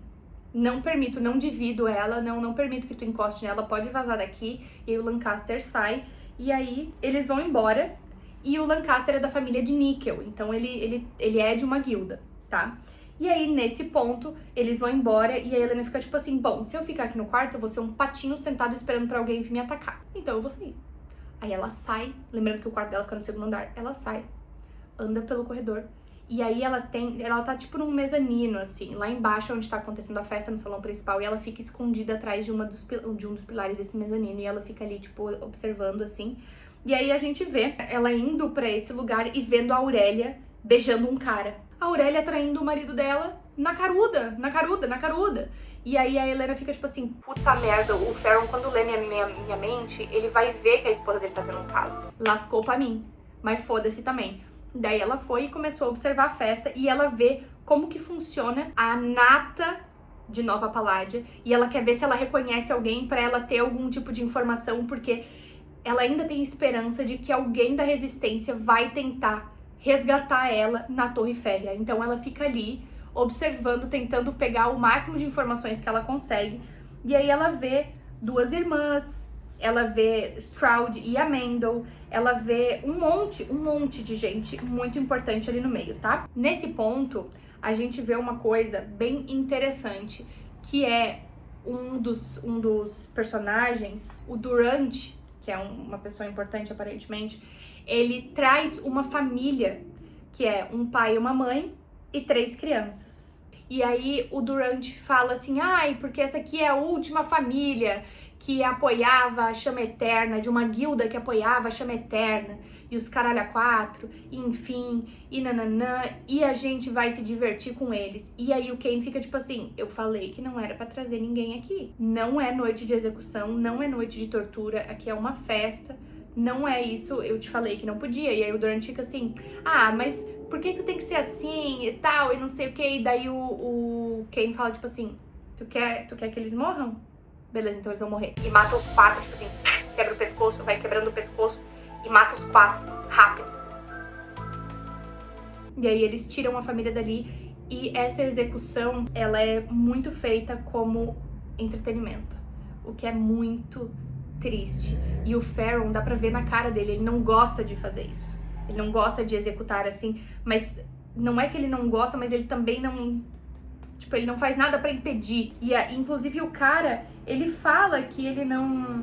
Ele fala que não tem nada a ver com isso, o pai da família, né? Ele fala, não tem nada a ver com isso, eu não fiz nada, a minha família era da guilda daqui, mas eu sou distante, eu nem tava em Paládia. E aí eles acabam todos sendo mortos, independente. E aí, neste meio tempo, a gente vê a Helena voltando para o quarto e esbarrando com a Aurélia. Ela se esconde, a Aurélia tá conversando com uma outra pessoa, e aí ela fala que a Aurélia precisa engravidar e que o Farron não quer realmente ali dar uma consumada no negócio, ele não tá querendo o Chibiu, entendeu? Então ela não tá conseguindo engravidar, ela precisa dar um herdeiro, mas ela não, um herdeiro de ferro, mas ela não consegue. E aí passa um tempo, ela volta pro quarto, e aí o Farron, que já tinha visto ela lá em cima, vai pro quarto e pergunta se ela gostou da diversão. E ela fala, tipo assim, ah, eu achei que eu podia sair. Ele, não, tu pode sair, tu só não podia ir pra festa mesmo e tudo mais. E aí ele pergunta se ela tá entediada. E aí ela fala, estar aprisionada não é essa diversão toda. E aí ele fala, você se dá conta de que tem permissão para fazer solicitações, certo? Dentro do que é razoável. E aí ele manda ela dormir e ela fica tipo assim, ele está menos cruel comigo. Eu marquei de rosa, porque ele tá menos cruel com ela. E ele permite com que ela, uma prisioneira de guerra, faça algumas solicitações de entretenimento, uma vez que ela é uma prisioneira ali, e ela precisa... E aí a gente entende o porquê que ele faz isso, tá? Ele faz isso porque ela precisa estar bem mentalmente e fisicamente pra que a transferência dê certo. Mas, nas considerações finais, tu vai ver porque que eu tô... E aí a Helena passeia pela casa e ela vê numa sala uma matriz de 8 pontas. Então é como se fosse uma runa de 8 pontas. E ela fala que existem matrizes de transmutação costumavam ser meras ilustrações para registrar processos, mas também eram usadas quando o decurso era complicado demais para uma simples manipulação de ressonância. A alquimização sempre exigia que uma matriz fosse estabilizada. Matrizes proprietárias eram o que permitiam às guildas fabricar produtos alquímicos em forjas de tamanho industrial. Helena nunca tinha visto algo tão elaborado quanto o que fora esculpido no chão da Torre Férrea. Porque era no chão, assim, na madeira, foi esculpido, tinha uma jaula no meio. É uma coisa que tu fica assim, meu Deus do céu, que coisa esquisita, enfim. E aí ela fala que não era uma matriz de forja de ferro, que ela achava que talvez fosse, né, porque é da família ali dos Farron, né, mas não era, porque os símbolos e as linhas estavam todos errados para executar qualquer tipo de trabalho com o metal. Era alguma outra coisa. Enfim, e aí ela passa e passeia por outro momento, por outro local e tal, e aí ela e o Farron dão uma discussão ali, eles dão uma discutida básica, e aí depois ela vê um animal, ela vai até lá fora caminhar, ela vai até tipo um estábulo e quando ela entra, um monstro vem pra cima dela e ela se apavora completamente e aí esse monstro acaba sendo uma quimera e aí ela é afastada desse monstro porque o monstro, ela tá com a criada junto, né, a necroserva, o monstro meio que dá um chega pra lá nela, assim, ela se afasta e ela é levada para o quarto novamente. E aí tem muita coisa rolando, porque a Aurélia e o Farron brigam por conta da Helena, porque a Helena exige a atenção do Farron porque é o trabalho dele, né? E a Aurélia fica brava porque ela está enciumada, achando que talvez ele esteja dormindo com a Helena. E aí eles brigam, enfim, e aí, em certo momento, o Farron fala assim, ele fala pra ela, os comprimidos realmente mexem com você, aquele que ela não é pra ela sentir nada. E aí ela fala, é como se eu pudesse respirar de novo. Como se fizesse tanto tempo que eu vinha me afogando que tinha esquecido a sensação do ar nos pulmões. A abstinência, porém, não é nada agradável. E aí ele fala, bom, não posso fazer nada quanto a isso. Além do mais, se eu não tivesse te deixado vomitar no chão, você poderia cometer o erro de achar que eu me importo. Porque ela vomita depois, quando ela tem a abstinência, ela acaba vomitando no chão e tal. E aí ela fala, você parece estranhamente preocupado com a possibilidade de eu pensar nisso. Porque ele fala vários momentos que ele não se importa com ela. E aí o Farron congelou por um instante, então se virou um sorriso lento e cruel surgindo em seu rosto. Se isso faz parecer que eu me importo, seus amigos não deviam dar a mínima pra você. E aí ela fala, é claro que se importavam comigo. E ele, quem? Aí ela fala, Luke, Lila e... Havia um nome na ponta da língua, mas ele pareceu lhe escapar até que se concentrasse. E Soren, o irmão gêmeo da Lila. Ele era meu amigo também. E aí a gente não entende por que ela esquece do Soren. A gente sabe que ela tem esse período na cabeça de que ela esqueceu completamente esse período de tempo. Mas a gente entende que ela tá esquecendo de muitas coisas. E essas coisas que ela esquece, claramente são as importantes. Então, esquecer do Soren, por que esquecer de uma pessoa tipo Soren? Irmão da Lila, amigo dela, não era um par romântico, não era nada, era amigo dela. Porque, sabe? Então a gente começa a ver muita coisa acontecendo, é bem importante. E aí, lá na página 157, a gente vê como a sociedade, além de tudo, é absurdamente machista, o que não é, né, novidade pra ninguém. Mas, aqui, ó, sobre a religião, tá? Que tudo é desfavorável às mulheres. Então, os homens eram de sol, do deus sol, ativos, calorosos e secos, cheios de vitalidade, a fonte da semente da vida. As mulheres, por consequência, eram seres secundários, úmidas e frias, passivamente ligadas ao ciclo mensal da lua menor, Luna. Embora seu corpo fosse o recipiente necessário para o nascimento, o sangue delas era a fonte de todos os defeitos. Tanto a vitamancia quanto a necromancia eram vistas como uma corrupção da ressonância causada por um ventre venenoso. Então, a gente consegue ver todo um background da Helena sobre como ela foi criada, como ela cresceu, toda a necessidade dela de se provar, de que ela tanto era uma pessoa digna, de valor, quanto como ela não era uma pessoa venenosa, quanto ela entende. Gente, olha que background incrível. Senliu, tu é sensacional por escrever personagens. Puta que pariu. Tá, e aí começa a ficar interessante, porque isso aqui começa, não vou mostrar, vou mostrar de longe. Isso aqui tá escrito em itálico, tá? Esse pedaço aqui tá escrito em itálico. Por quê? Porque a gente consegue ver pequenos fragmentos da mente dela voltando. E aí aqui a gente vê um fragmento da Lila.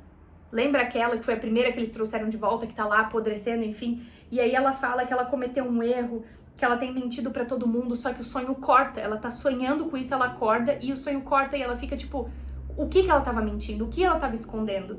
Qual é o problema? E aí é bem interessante, tá? Então, assim, quanto mais transferências o Feron tenta fazer, mais a memória da Helena ameaça voltar. E aí, a gente passa pouquíssimos dias, na página 163, e aí a Stroud vai, de novo, ver como que a Helena tá, né? Vai lá, enfim, examinar a Helena.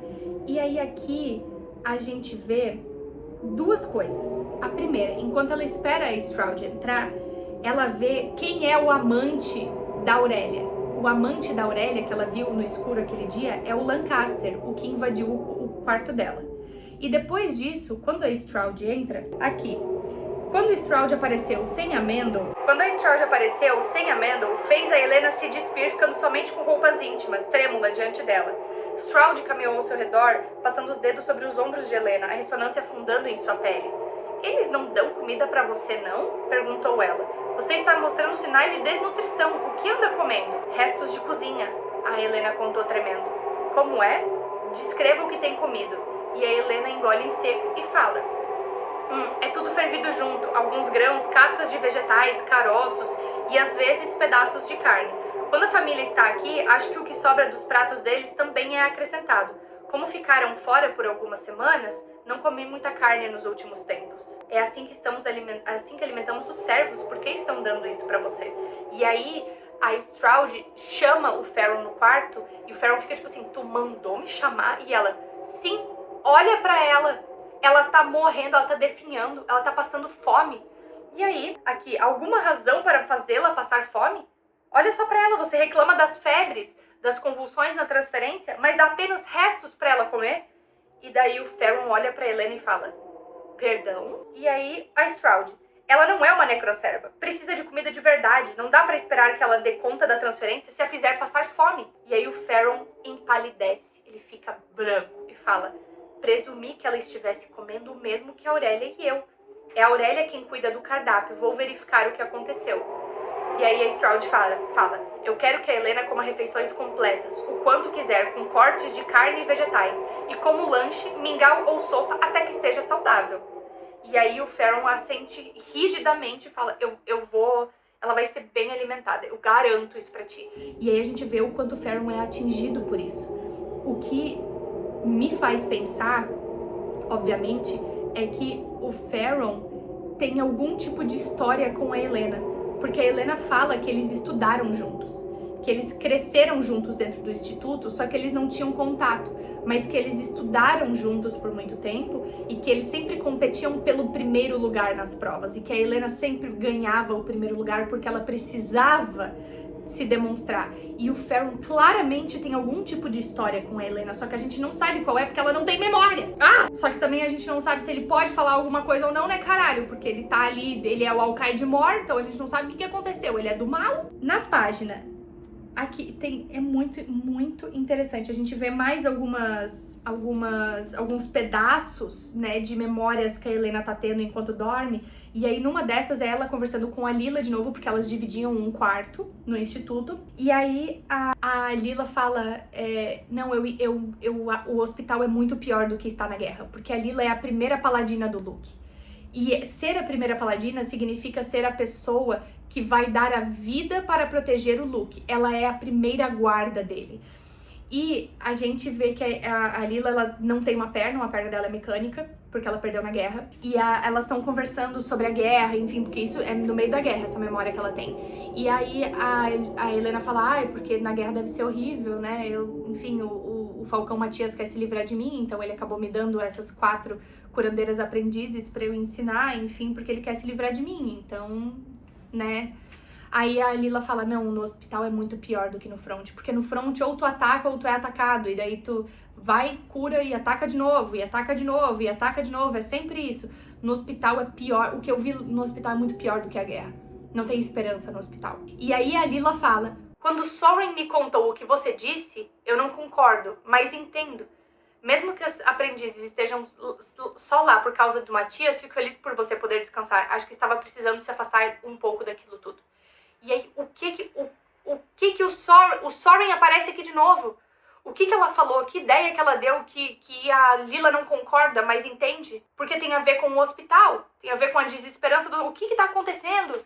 E aí depois, a Helena tenta lembrar do Soren. Tá aqui, ó. Aqui. A sobrevivência de Palladia dependia da fé inabalável da resistência em Luke. Se o discernimento dele fosse questionado, toda a cidade sofreria as consequências. Depois disso, Lila, como primeira paladina, era a pessoa mais próxima de Luke, de quem Helena tinha permissão para chegar perto. Lila fora a primeira... Helena piscou. Houve outro paladino. Soren, o irmão gêmeo da Lila. Onde ele estava? A cabeça de Helena latejou. Por que se esqueceria de Soren? Ele... Por um segundo, um rosto surgiu em sua memória, e a mente de Helena se desviou em um rompante como se recuasse. Não, ela tentou se concentrar. Soren, lembre-se de Soren. O que aconteceu com ele? O corpo inteiro da Helena se arrepiou e uma dor terrível e intensa dominou por completo. Os pulmões se contorceram como se estivessem cheios da água e sua visão se atingiu de um vermelho vivo. Quando a mente de Helena clareou, suas têmporas latejavam. No que estava pensando mesmo? Algo sobre Lila? O Soren é muito importante, eu não sei porquê, mas ele é, cara. Daí, logo depois, a gente tem uma cena que é de extrema importância. Por quê? Num discurso do governador do local lá, a Mendel é morta. Do quê? Imortais não podem ser mortos. Como ela foi morta? Tinha uma flecha, uma besta, que foi lançada na direção dela e atingiu ela e ela morreu. Morreu. Então, como que os imortais estão morrendo? Como que ela foi morta? Como? Tinha alguma coisa na flecha? Foi alguma coisa de momento? Foi o que aconteceu? Como ela foi morta? Aí depois a gente vê que os imortais estão ficando psicóticos, eles estão tendo surtos.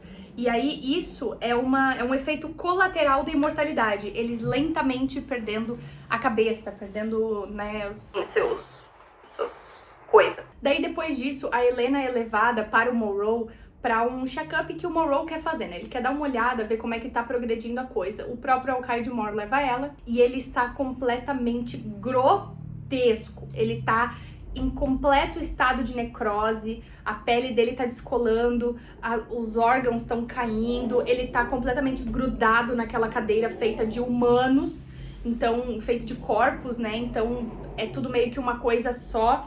E aí, quando isso acontece, o Morrow mexe na cabeça dela e é muito mais... é uma dor muito mais excruciante do que qualquer outra que ela já sofreu. E ela, inclusive, pensa que o Farron pega muito leve com ela comparado ao Morrow, porque o Morrow é, tipo assim, cruel pra cacete. E aí, ele vê que ela é uma animante e que ela mesma escondeu as memórias dela. Ou seja, a gente sabe, então, que a Helena é uma animante. E isso muda tudo, porque se vitamin-C é rara, animante acontece, tipo, sei lá, em uma pessoa a cada 1 milhão, a cada sei lá quantos, entende? É extremamente raro de ser animante. E daí o Morrow fala pro Farron, tu não percebeu que ela era animante, não? E o Farron, não, eu não notei, eu tava focado nas memórias.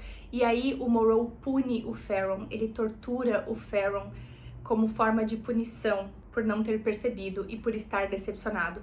Então a gente vê que o Farron, ele é torturado com uma certa frequência pelo Morrow. E isso dói, é muito dolorido. Gente do céu, porque assim, o Morrow, até mesmo nas pessoas que ele mais confia, nas pessoas que mais acreditam no poder dele, nas pessoas que ele, sabe, ele faz todo mundo sofrer. É muito triste isso, meu Deus do céu. Nessa discussão, depois, assim, o Morrow, ele tortura o Farron, e aí depois ele fala pro Farron achar quem matou a Mendel. E aí o Farron diz, não, eu vou achar, não te preocupa. E aí o Morrow fala, foi a Chama Eterna, quem mais poderia ser? Quem se atreveria a matar os imortais? A arma era de obsidiana. Agora Crowder é nosso, mas ele deve ter compartilhado os segredos com alguém que passou despercebido durante o expurgo. Talvez sua identidade seja um dos segredos que a nossa animante cativa, a Helena no caso, né, está tentando ocultar com tanto zelo. A morte de Mendel foi uma humilhação. Para um indivíduo tão ilustre, você deveria ter previsto isso. E aí, o Ferron é torturado mais um pouco, e as cenas de tortura são bem explícitas, então é bem pesado, assim. Então agora a gente sabe que existe uma forma de matar imortais, e essa forma são obsidiana. É isso, é obsidiana. É assim que se mata imortais. E aí a gente entende um pouco sobre o motivo óbvio, mas que até agora não tinha sido explicado de uma maneira tão contundente, sobre o motivo óbvio de como o lado do mal ganhou. Eles ganharam por quê? Porque o lado do bem, que é a chama eterna, não acredita, ou na verdade acredita, mas abomina qualquer tipo de necromancia. Então eles vão pelo lado moral e religioso da coisa, né? Então necromantes são completamente proibidos. Não pode, pronto, acabou, não pode. Enquanto o outro lado, o lado do mal, não só acredita, como usa da necromancia. O que significa isso? Eles nunca perdiam soldados. Se o soldado morria, eles traziam de volta e mandavam lutar. Por quê? Porque necroservo não sente dor, não sente emoção, não sente nada, eles apenas fazem o que são mandados fazer. Então, a pessoa que é imortal, um imortal, que é vitamante, ele consegue criar necroservos. E a partir do momento que ele cria esse necroservo fica, tipo, sendo uma parte dele. Então, tudo que ele mandar, o necroservo faz, o necroservo obedece. Então, os necromantes, eles formaram esse exército de necroservos e esse exército de mortais que ninguém sabia como matar até muito pouco antes da guerra terminar, pelo que a gente tá entendendo aqui. Então, uma vez que tu derruba um imortal, todos os necroservos dele morrem junto. Mas até eles descobrirem isso já era tarde demais, entendeu? Então, o lance da Mendel ter morrido agora é porque ainda existe alguém da resistência. Existe alguém da chama eterna que sabe como matar imortais e que está tentando matar imortais aos poucos. E o Monroe tá tão nervoso com isso, e a gente descobre algumas paginazinhas depois, porque a Helena fala que os necromantes estão morrendo. E é por isso que o Monroe tá tão nervoso. E aí eu deixei anotado aqui pra ler um pedaço aqui pra vocês. A Helena tá falando. Ela tá falando com o Ferron, tá? Quando os imortais habitam cadáveres, eles não retêm a ressonância antiga. Em vez disso, ficam com aquela que o novo corpo tem. Como seu pai, que por ser um alquimista de ferro não sabe nada sobre a piromancia, do corpo do Crowder no caso. Então, se alguém como você, um animante, perdesse o corpo, também perderia essa habilidade. E se você achasse que ser um defunto é um castigo, defunto é um cadáver com um imortal dentro, tá? Se você achasse que ser um defunto é um castigo, algo que faz para aplicar uma lição em alguém, você não abriria mão do seu corpo, independente da condição em que estivesse, e ficaria desesperado para entender como a transferência funciona. Mas mesmo nesse caso, ainda seria preciso encontrar um animante, só que um animante resistiria à transferência. Bom, é aí que entra o programa de reprodução. Monroe não está nem aí para a economia, ou para que tipo de alquimistas há em Nova Paládia. A verdadeira razão por trás do método de reprodução seletiva de Stroud é para encontrar uma maneira de controlar a ressonância com a qual as crianças nascem. Foi por isso que trouxeram seu pai de volta e eu o vi na central. Ela está tentando produzir um animante para o Monroe. Se a transferência for aperfeiçoada a tempo de Stroud ser bem sucedida, ele teria os meios e o receptáculo perfeito para usar. Mas o tempo de Monroe está acabando. Há algo errado com ele. Está velho demais. Isso deveria afetar a ressonância, mas não foi isso que aconteceu. Ele tem outra fonte de poder, algo que pode extrair ressonância. Só que ainda assim, Monroe está se deteriorando. Eu o havia apenas alguns meses e ele não estava nesse estado. O trono de corpos é o que mantém vivo agora. Fico tentando imaginar o que poderia ferir um indivíduo como ele. Não é como se alguém pudesse chegar perto. Então pensei, talvez a fonte desse poder esteja bem à nossa frente, mas disfarçada, para que as pessoas não percebam. Talvez apresentada como uma dádiva. Algo que as pessoas estão desesperadas para ganhar, sendo que é ele que precisa disso. A imortalidade, no caso. Os imortais, vocês são a fonte do poder dele. E a resistência, nós descobrimos isso, não foi? Como matá-lo, como matar todos vocês. Então, o Monroe depende dos imortais para viver. A resistência entendeu como matar imortais. E se matar imortais destrói tanto os necroservos quanto o Monroe, parte a parte, porque o Monroe precisa tirar uma parte dele, colocar numa peça de lumítio e colocar num imortal, e a partir desse momento toda a força e poder que esse imortal tem, o Monroe se fortifica disso também. Se matar, aquilo se perde, e se perde uma parte do Monroe também. Basicamente, de uma forma extremamente escrota e leiga de falar, cada imortal é uma Horcrux, entendeu? E o Monroe precisa delas pra ter essa vida imortal estendida. Só que se essa Horcrux é destruída, ele fica mais fraco, porque uma parte dele já foi retirada para criar aquela imortalidade. Então, isso é absurdamente importante para a resistência ter percebido, só que eles perceberam tarde demais. Mas ainda há gente da resistência por aí, porque mataram a Mendel. E há pessoas da resistência que entendem como funciona a imortalidade. Passam alguns dias e a gente tem mais uma festa da Torre Férrea, agora do equinócio de primavera, que a Aurélia tá fazendo essa festa. E aqui a gente tem uma parte asquerosa, mas que é muito, muito importante, que é sobre o programa de reprodução. Então, basicamente, eles estão falando, a Helena sai do quarto e fica lá no cantinho olhando de novo, né, observando ali o que tá acontecendo. E aí ela vê uma conversa acontecendo com vários oficiais. E aqui eles estão falando assim: é um fantasma, eu tô dizendo, o Holdfast voltou pra se vingar, não existe outra explicação. E aí ele fala, por que não cala? Outra pessoa fala, por que tu não cala a boca? Fantasma não existe. E aí o primeiro fala, você não diria isso se tivesse visto o Vidcon. Ele se trancou lá em casa sem ninguém além dos servos, nem um mísero rato entrava lá. Como é que conseguiram matá-lo? E aí o outro responde, só porque você não consegue transmutar nada que não seja de cobre, não quer dizer que seja impossível. Todo mundo sabe que os Holdfast tinham alquimistas no mundo inteiro. Deve ter sido uma dessas aberrações. Além disso, o Vidcon era um idiota. Ele não gostava de sair de casa e morava sozinho. Se não quiser morrer, é só não deixar qualquer pessoa entrar quando sentir vontade de... E aí vem o papo de reprodução. Por falar em... Alguém esteve na central nos últimos tempos? Stroud mostrou a mercadoria para vocês? Outra respondeu, é um prazer cumprir meu dever cívico. Palladia nunca terá alquimistas demais. Stroud deixa vocês escolherem? Bem, acho que depende do seu repertório. Ela tem uma lista de quartos e você escolhe um número. Tem uma garota lá que é uma belezinha, com cicatrizes toleráveis. A vadiazinha teve coragem de me morder, mas ficou muito obediente depois que eu quebrei a mandíbula dela. Falei para Stroud deixar cicatrizá-la à moda antiga. Vou voltar essa semana para ver se ela engravidou e acho que vou tentar de novo se não tiver. Confesso que estou torcendo para que não tenha certo. Prefiro ela com a boca fechada. Me dá vontade de chorar real lendo uma coisa dessa, porque a Helena pensa que ela se sente culpada por se sentir tão mal de ser prisioneira ali, na Torre Férrea, porque ela poderia estar na central, e na central seria infinitamente pior. Porque as mulheres, elas se mutilaram para não serem abusadas, e isso tá acontecendo e falado como se fosse um programa de reprodução. Isso é uma das enormes, gigantes, imensas mazelas da guerra, que a gente não fala o suficiente.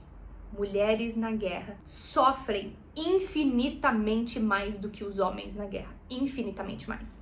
A gente sabe disso. Só que o livro da Svetlana, A Guerra Não Tem Rosto de Mulher, exemplifica isso de uma forma muito cruel. E a autora fez questão de colocar aqui, e eu aplaudo muito essa autora por falar desse tema de uma forma tão livre, entre aspas, falar de uma forma tão clara, sem nenhum rodeio. Ela fala e foda-se. E aí depois a gente vê um pouco mais sobre o tal do Vidcon, aquele que morreu e não sei o quê. E aí, porque ela sai daquela conversa, de ouvir aquela conversa, ela vai ouvir outra coisa, porque ela não consegue mais ouvir sobre aquilo. E aí a gente vê sobre como o Vidcon morreu. E aí tá aqui, cortaram ele em pedacinhos tão finos que chegavam a ser translúcidos, enfiaram tudo goela abaixo. Mas a mutilação veio depois, né? Ele já tinha morrido quando... E daí tá aqui, não, foi antes. Acharam uma liga no sangue dele. Isso impediu a regeneração. Não sei quem deixamos passar, mas é alguém insano. Basicamente, alguém da resistência matou esse Vidcon, fazendo com que um necroservo fizesse isso, com que matasse e comesse os pedaços dele, imitando a morte de Titus Bayard, que é o pai da Lila. Aparentemente, ele fez isso com a esposa. Fizeram com que ele matasse a esposa, mutilasse ela e comesse... Eu não estou suportando mais. É muito pesado, meu senhor. Aqui a gente chegou na página 200, tá? Isso é mais ou menos o marco da página 200. E aí, nesse ponto, nessa festa, o Lancaster, lembra o amante da Aurélia que entrou no quarto dela e o Ferron expulsou? Ele consegue sequestrar ela e droga ela com uma agulha aqui e tira ela da casa e tá arrastando ela basicamente pra fora do portão, quando o Ferron consegue salvar ela. O Ferron salva ela e depois o Ferron acaba matando o Lancaster em público num ataque de raiva. E aí, meio que por esse ataque em público, as pessoas chegam à conclusão de que ele é o Al-Qaeda Mor. Então, o disfarce dele acabou caindo por chão. Neste ponto, o Ferron tá longe da casa, tá? Ele tá numa reunião, num evento lá em que ele precisa ser o Al-Qaeda Mor. E ele não está em casa, apenas a Helena e a Aurélia. E a Aurélia surta. Ela surta, ela tá desesperada. Ela tá desesperada! Ela vai até o quarto da Helena e dá todo aquele discurso de vilão, sabe? Do porquê que ela vai fazer o que ela vai fazer e os cacete a quatro. E a Aurélia transmuta, os anéis estão na mão dela, ela transmuta os dedos dela em lâminas e, enfim, de acho que é ferro também. E ela fala que ela foi prometida pro Ferron desde sempre, porque a liga das duas famílias ia dar certo, só que ela precisava ter um herdeiro, mas o Ferron não quer, porque ele tá só se concentrando na Helena, porque ele até mostrou a casa pra Helena e pra Aurélia ele só deixou ela ali meio que assim e foi embora, e ela reformou a casa inteira, e ela é a esposa perfeita e não dá valor, mas que agora ela tava tendo um caso com o Lancaster pra se vingar, pra ver se ele prestava atenção. Só que o Lancaster só estava com a Aurélia pra se aproximar da Helena. E ela fala, por que tudo gira ao teu redor? Por que as pessoas fazem isso? Por que ninguém presta atenção em mim e só em ti? Mas agora... E aí ela pega e fala... Cadê? Aqui. Ela fala que ela tá no quarto da Helena. Ela fala, não, o Ferron tá vendo agora mesmo. Ele tá vendo tudo que tá acontecendo, mas não te preocupa, eu vou deixar um pedacinho pra ele. E daí ela pega os dedos dela que estão em garras e se aproximam do olho da Helena e fala, não te preocupa, eu vou deixar um pedacinho pra ele de ti. E também eu acho que ele não tem nenhum olho castanho. Acho que é castanho? É. Ele não tem nenhum olho castanho.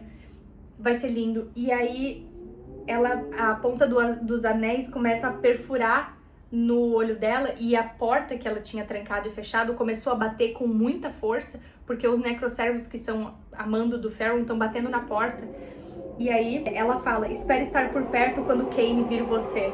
Mesmo que ele me mate, a satisfação de presenciar isso vai valer a pena. E aí ela vai lá e arranca o olho da Helena da órbita. E a Helena, obviamente, tá presa no chão, muito fraca, muito frágil, sofrendo com muita dor. E aí, nesse ponto, a casa que tem estrutura de ferro, porque é da Liga de Ferro, então, né? A casa se transmuta inteira, pega a Aurélia, arrasta ela pra fora e simplesmente... A Aurélia. E aí, a Helena tava presa ali, né? Sofrendo muito, sem um lado da visão, porque a Aurélia arrancou um olho dela. E aí, nisso, o Ferron chega, e aí tá aqui, eu vou ler pra vocês, porque eu marquei com rosa. Quando o Ferron inclinou o rosto dela, sua expressão era de pavor. Seu olho está fora da órbita e há um furo profundo na parte branca. Como eu conserto isso? Helena olhou pra ele desorientada. Lágrimas rolavam de seus olhos e escorreram pro seu rosto, molhando os dedos de Ferron. Ela estava cada vez mais ofegante. Deveria saber a resposta, mas não conseguia se lembrar, só conseguia pensar na dor onde a garra de ferro de Aurélia perfurara seu olho. Ferron segurou pelos olhos com firmeza. Olhe pra mim, eu preciso que fique calma e me diga como resolver isso. Você sabe como. E aí eles juntos trabalham para restaurar a visão dela. Basicamente, ela fala que ele precisa fazer tal coisa e ele fala, eu não sei como faz, eu não sou curandeiro. Eles encostam as mãos, assim, as mãos, os dedos. E ela faz os movimentos, mesmo sem ressonância, ela lembra como é, porque ela era uma curandeira. Então ela mostra os movimentos que ele tem que fazer pra curar ela. E aí ele vai fazendo e ele consegue literalmente regenerar a parte pra que ele consiga encaixar o olho e fazer a visão dela voltar.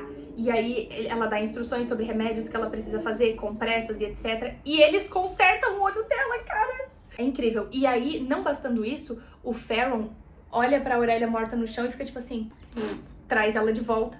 E aí ela, tipo, tá desesperada, entendendo, tipo assim, como é que... E aí ela fala assim, tu não tava nem dentro de casa.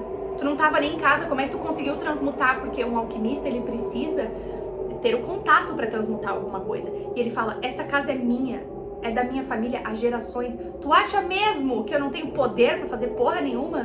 Tu é muito burra.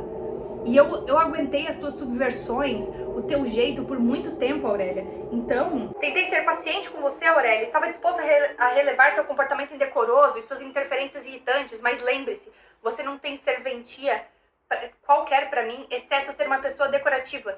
Se chegar perto dela de novo, falar com ela ou se quer colocar os pés nessa ala outra vez, vou matar você. Vou matar você devagar, talvez ao longo de 1 ou 2 noites. Isso não é uma ameaça, é um aviso. Agora suma da minha frente. E a Aurélia se escafede. Sua opinião poderia ter deixado morta. Porque assim, vão questionar por que tu matou a tua mulher. Porque ela arrancou o olho da prisioneira que o Monroe especificamente disse que precisava ser saudável para que eu pudesse ler a mente dela, fazer a transferência. Então assim, por isso. Enfim, nesse ponto a gente tá quase chegando na página 250, ou seja, estamos quase chegando ao final. E aí, nesse ponto, é sensacional. Alguns diazinhos depois disso, a Stroud vai ver o estado de saúde da Helena novamente. E vendo que ela estava vendo se ela estava saudável, se estava tudo certo, enfim, tudo mais. Ela vai lá fazer aquele check-up básico. Quando ela chega lá, gente, ela faz o check-up e tal, e aí ela fala assim, você tá pronta? E a Helena, aponta pra quê? E ela, pro meu programa. E ela, querida, já te falei que eu fui esterilizada. E ela fala assim, sim, eu sei, acredito que talvez eu seja a primeira vitamante a executar uma reversão completa da ligadura. Por quê? Porque o Necromante Supremo está convencido de que a Helena é uma animante. E ela estar no programa de reprodução para criar um possível animante é de extrema e absoluta importância para que o Monroe tenha um receptáculo para que ele possa fazer a transferência e continuar sendo poderoso. Ou seja, a Stroud reverte a esterilização da Helena para que ela possa entrar no programa. E não apenas isso. Ela fala que os animantes são raros, que ela estudou e etc. E aí ela chama o Alcaide Mora, ela chama o Ferron, e aí fala o seguinte. O Ferron fala, isso não foi discutido. Um toque de fúria surge na voz de Ferron. E ela responde, o programa não está dentro do seu escopo e você fala tanto sobre o quanto ela é frágil que eu achei melhor esperar até ter certeza. Entretanto, o Necromante Supremo quer que ela seja inscrita imediatamente. A transferência será retomada quando ela nos der uma criança. Desconfio que após disso ela vai cooperar muito mais, não é mesmo? Ferron ficou em silêncio. Eu mesma posso levá-la de volta à central. Temos uma lista extensa de reprodutores com muito potencial e Marino tem um repertório tão raro que poderíamos pareá-la com praticamente qualquer um. Stroud encarou Ferron. Sua voz era ardilosa e peçonhenta. Mas há outra opção. Quando se trata de ressonância, há sempre um candidato que se destaca dos demais. Vá direto ao ponto. Ferron reagia de maneira estoica, mas Helena notara os impulsos homicidas por trás de suas palavras. Stroud se endireitou com autoridade. Está na hora de você ter filhos. Sei que a prioridade de sua família é o ferro, mas para isso você tem sua esposa. Como um dos nossos raros animantes, o Necromante Supremo ordena que você seja o primeiro a tentar engravidar Marino. Se tiver sucesso, ficaremos atentos para qualquer sinal de animancia no feto. Seu pai nos ajudou muitíssimo ao detalhar o caso da sua mãe, então sabemos exatamente quais sintomas monitorar. No entanto, como nosso cronograma está apertado, o Necromante Supremo quer ter alternativas. Vocês terão 2 meses para apresentar resultados. Do contrário, ela será transferida para a central e tentaremos a sorte com outros candidatos. Eu vou passar, porque senão eu vou começar a chorar. E aí, acontece, tá? Vamos lá. A Helena fala pra ele, e se você apenas me matar? Agora você pode, todo mundo sabe que você é o Alcaide Mor. Monroe não mataria você por minha casa, não sou ninguém. Posso fazer isso eu mesma se quiser para que ele não perceba. Se você só me der algo, não precisa ser fácil nem rápido, pode ser algo pequeno. Você pode dizer que saiu por um instante e quando voltou o semblante de Ferron se fechou e ela percebeu na mesma hora que tinha dito alguma coisa errada, mas a gente não sabe o que foi de errado. E eles realmente vão e ele fala pra ela fechar os olhos, porque ele não quer olhar pros olhos dela. E aí ele fala pra ela respirar, ele toma um comprimido e faz. E eu dou graças a Deus que essa cena não é explícita e nenhuma das outras 2 que vem em seguida disso. porque são 3 cenas que isso acontece, só que eu vou falar delas dividido. Essa cena, eu dei graças a Deus que a autora não fez uma descrição clara, porque é uma cena de abuso, mas não é uma cena de abuso consentida. Os dois são forçados a fazer isso. Inclusive o Farron toma alguma coisa que imagino eu que seja algum facilitador, alguma coisa pra fazer ele realmente ficar ali, né? Enfim, porque ele não quer tanto quanto ela. Ele também não quer fazer isso. O Farron, inclusive em vários momentos do livro, a gente vê que é uma das coisas que ele mais abomina e acha horrível. Só que a gente vê nesse mesmo tempo aqui, a gente, graças a Deus, não vê nada, a gente não sente nada aqui, mas ela fala, é melhor que a central, repetiu para si mesma, se esforçando para continuar respirando, para não o arranhar, não gritar, não tentar repeli-lo. Melhor que a central. Quando ele acaba, que é rápido, tá? É meia página a descrição disso. Ele sai, né? Ele vai no banheiro, vomita, passa muito mal e sai sem conseguir olhar pra Helena. E a Helena só vira de lado em posição fetal e chora e fica ali. Passa um dia e aí passa mais um dia, passam 2 dias. E aí a Stroud vai lá ver como é que ela tá, pergunta como é que foi. E aí ela fica tipo assim... E aí, por algum motivo, ela pergunta, você sangrou? E aí a Helena, tipo... E ela fala, certo, você tem mais de 20 anos, é normal não sangrar. Enfim, e aí... O que também não fez muito sentido, mas tudo bem. Fala que... que ela tá pronta, que, né, tá naqueles dias de período fértil e etc. E aí, a Stroud revirou a maleta e tirou um frasco de comprimidos, depois partiu um deles ao meio. Abra a boca. Por quê? Stroud não respondeu, apenas deu um passo para frente, usando os dedos e a ressonância, forçou a boca de Helena a se abrir e empurrou um pedaço de comprimido para dentro, obrigando-a a engolir. Artemon Bennett salvou pessoas como eu, ele nos deu a chance de testar nossas habilidades e de nos orgulharmos dela. E aí... Ai, essa parte é horrível. A Stroud chama o Kane e fala pra ele que ela tá pronta, e a Stroud vai embora, e aí esse comprimido fazia com que o corpo da Helena ficasse afim. Então a mente dela sabe que ela não quer, sabe que é errado, mas o corpo dela tem todos os indícios e vontades como se ela estivesse afim daquilo. Então ela... Ai, é muito horrível. É muito horrível, muito horrível, muito horrível, muito horrível. E aí ela não fala porque ela tá deitada, a Stroud deitou ela na cama e paralisou o corpo dela. Então ela tá excitada, a mente dela tá em pânico porque ela está presa, ela está imobilizada na cama. E aí o Kane chega e olha pra ela. E aí nesse ponto é muito horrível. Olha só. Abriu os olhos e o encarou. Era como se nunca o tivesse visto de verdade antes. Sempre houve uma distância óbvia e cuidadosa entre os dois. Quando observava, era em busca de sinais de fraqueza. Ela nunca o vira como um ser humano, com o sangue correndo nas veias.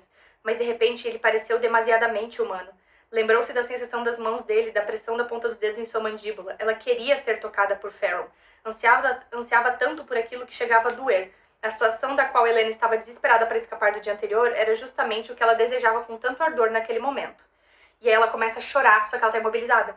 E aí o Farron olhou para ela, desviou, olhou de novo, e aí parou de se mexer e falou, o que aconteceu? Ela implorava com o olhar para que ele entendesse. E daí ele desparalisou ela e ela se afastou que nem um bicho acuado.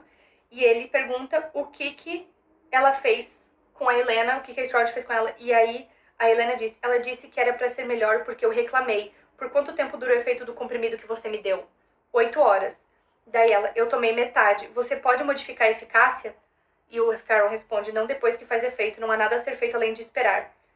E daí a Helena fala, podemos esperar? Daí deu silêncio e o Farron respondeu, tenho um compromisso depois, só volto amanhã bem tarde. Ela tenta clarear os pensamentos sem saber que conseguiria agir de forma racional. E aí ela fala, tá, então vai em frente, faz o que precisa ser feito. E aí o corpo dela está afim, então ela gosta do que tá acontecendo fisicamente, mas o cérebro dela grita contra todo e qualquer instinto. E aí dói muito essa cena, porque ela fala assim...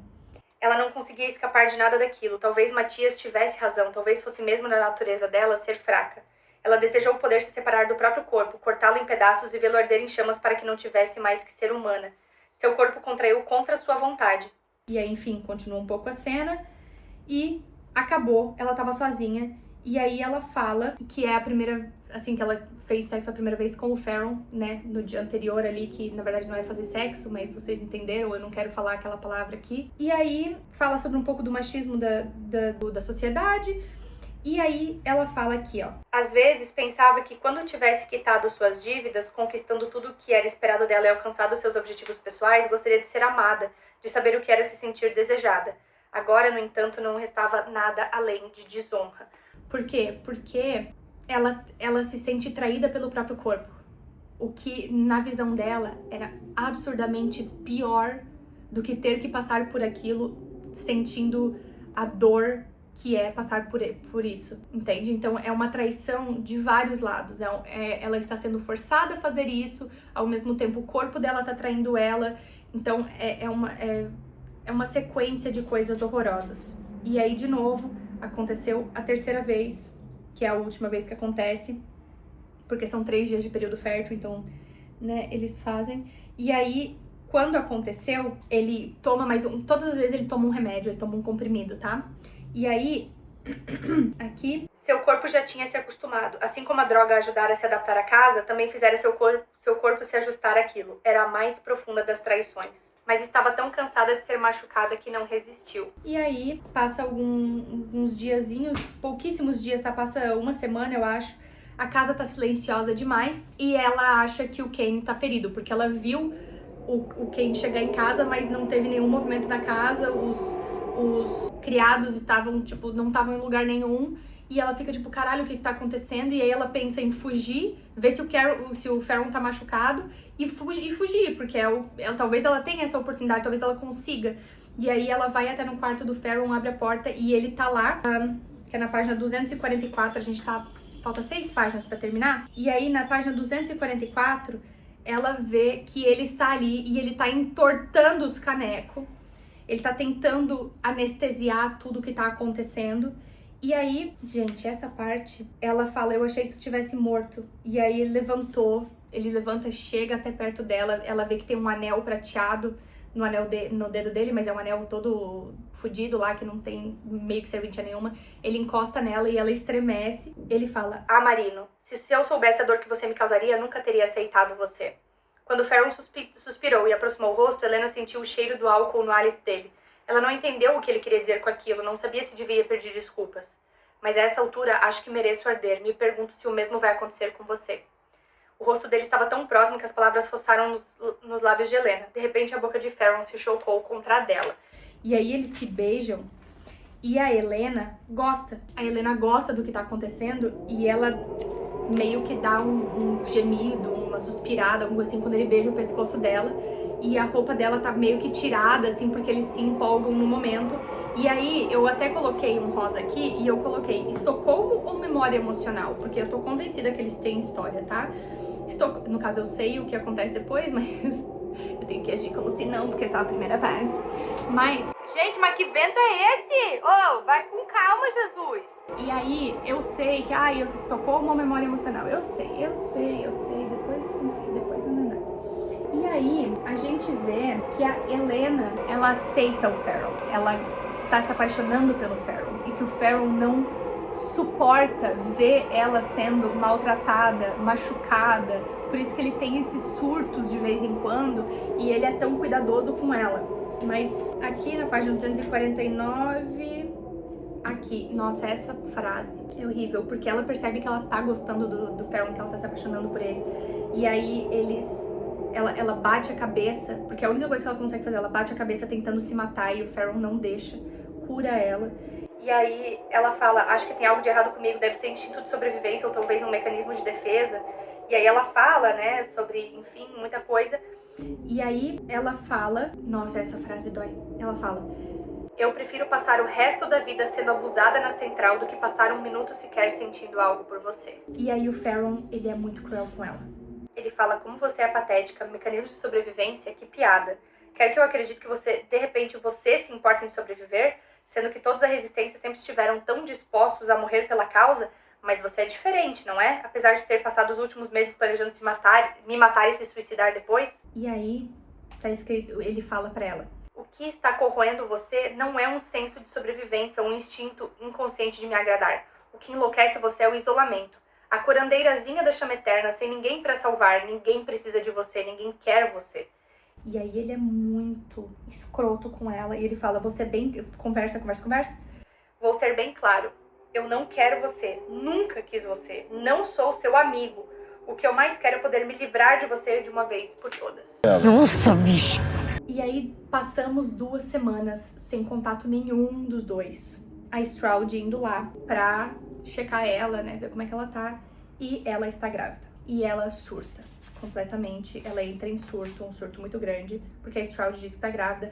E o Farron fica muito puto porque ela está entrando em surto, ela tem uma crise de pânico. E o Farron briga com a Stroud falando, tu sabe que ela é frágil, tu não pode entregar uma coisa assim e tal. E aí o Ken não suporta ver a Helena com dor. Ele não suporta, então ele tenta acalmar ela, ele cuida dela. Ele dá umas chapuletadas na Stroud que é muito bonito, assim, de verdade. E aí a gente passa alguns dias, o Farron leva um livro pra ela. E esse livro é A Condição Materna, um estudo aprofundado sobre a ciência e a fisiologia da gestação. É o único livro que ele conseguiu achar sobre gravidez, ele deu esse livro pra ela, ele também dá um par de luvas e um par de botas pra ela, porque, enfim, é mais ou menos só o que ela tem no nome dela, ela não tem mais nada, só esse livro, as luvas e as botas, o que também corta o meu coração em 1 milhão de pedacinhos.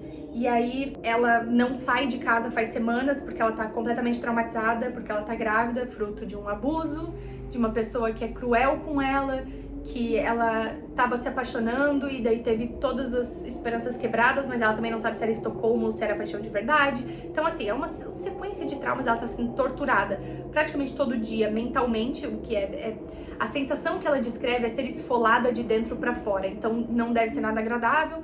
Então, assim, uma série de traumas, ela não tava saindo de casa, e aí o Farron obriga ela a sair pra ir caminhar lá fora, porque ela não está saindo.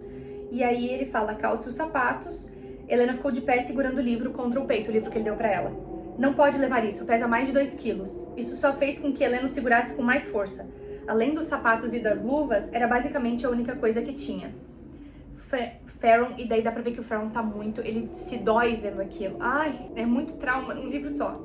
E aí o Farron fala, ninguém vai roubar o seu livro. E se roubarem, eu compro um novo pra você, deixa isso aí. E aí a Helena vira pra ele e fala, Farron, eu nunca vou pedir nada de você, nada. A expressão dele ficou vazia e gélida e algo dentro de Helena se partiu, mas ela continuou. Você pode fazer o que quiser comigo, nunca vou pedir piedade nenhuma, mas por favor não faça isso. Esse bebê também é seu. Não deixe que eles... Eu faço o que você quiser. E aí o Farron disse que ninguém vai machucar o bebê e Helena ficou aliviada e fala e pede pra ele jurar e ele dá a palavra dele de que nada vai acontecer com o bebê. E aí, gente, a gente descobre que a gravidez, a Stroud fala isso, que talvez a gravidez vá fazer com que a Helena recupere as memórias dela. E aí todo mundo fica em choque, porque tipo, como assim? E ela fala, não, é porque toda a força, todo o poder que o corpo animante dela está usando para suprimir essas memórias, agora precisa ir para criar esse neném.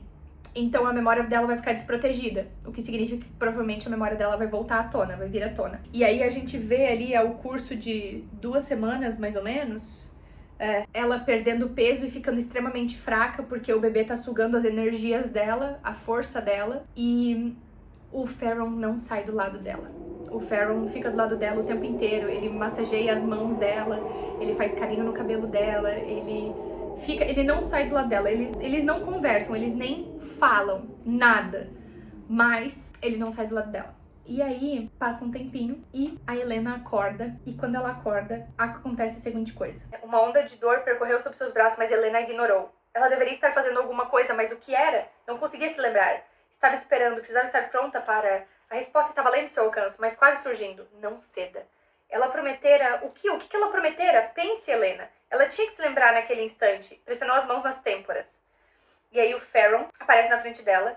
E aí ele fala, o que tá acontecendo? E ela o encarou aflita, eu tô esperando, eu prometi pra ele que eu ia esperar. E aí nisso, a frase seguinte é, a dor rasgou a cabeça dela e o mundo se dividiu ao meio. Quando a visão voltou, o Farron ainda estava ali, mas os olhos dele tinham ficado cinzas e desbotados. O cabelo escurecido pelas sombras quando se lançou na direção dela. E aí ela começa a ter frases de memórias. E aqui tá escrito o seguinte, Tudo se despedaçava ao redor de Helena e Farron reapareceu, o rosto lívido de fúria, os olhos brilhando com aquele prateado intenso e sobrenatural. Eu avisei. Se algo acontecer com você, vou dizimar pessoalmente toda a ordem da chama eterna. Isso não é uma ameaça, é uma promessa. Considere a sua sobrevivência uma necessidade tão grande, a resistência quanto a de Holdfast. Se você morrer, vou matar cada um deles. Era como cair, o passado se libertando, dominando a mente dela e a devorando por completo. E aí a gente entra na parte 2. Aí, considerações finais! Considerações finais, vamos lá. Sobrevivemos a esse vídeo. Bom, vamos começar pelo fato de que esse livro tem uma leitura tão fluida. A leitura dele não é simples, tá? A linguagem não é simples, mas é tão fluida, eu recomendo pra todo mundo. Agora, vamos lá. Alguns pontos, né?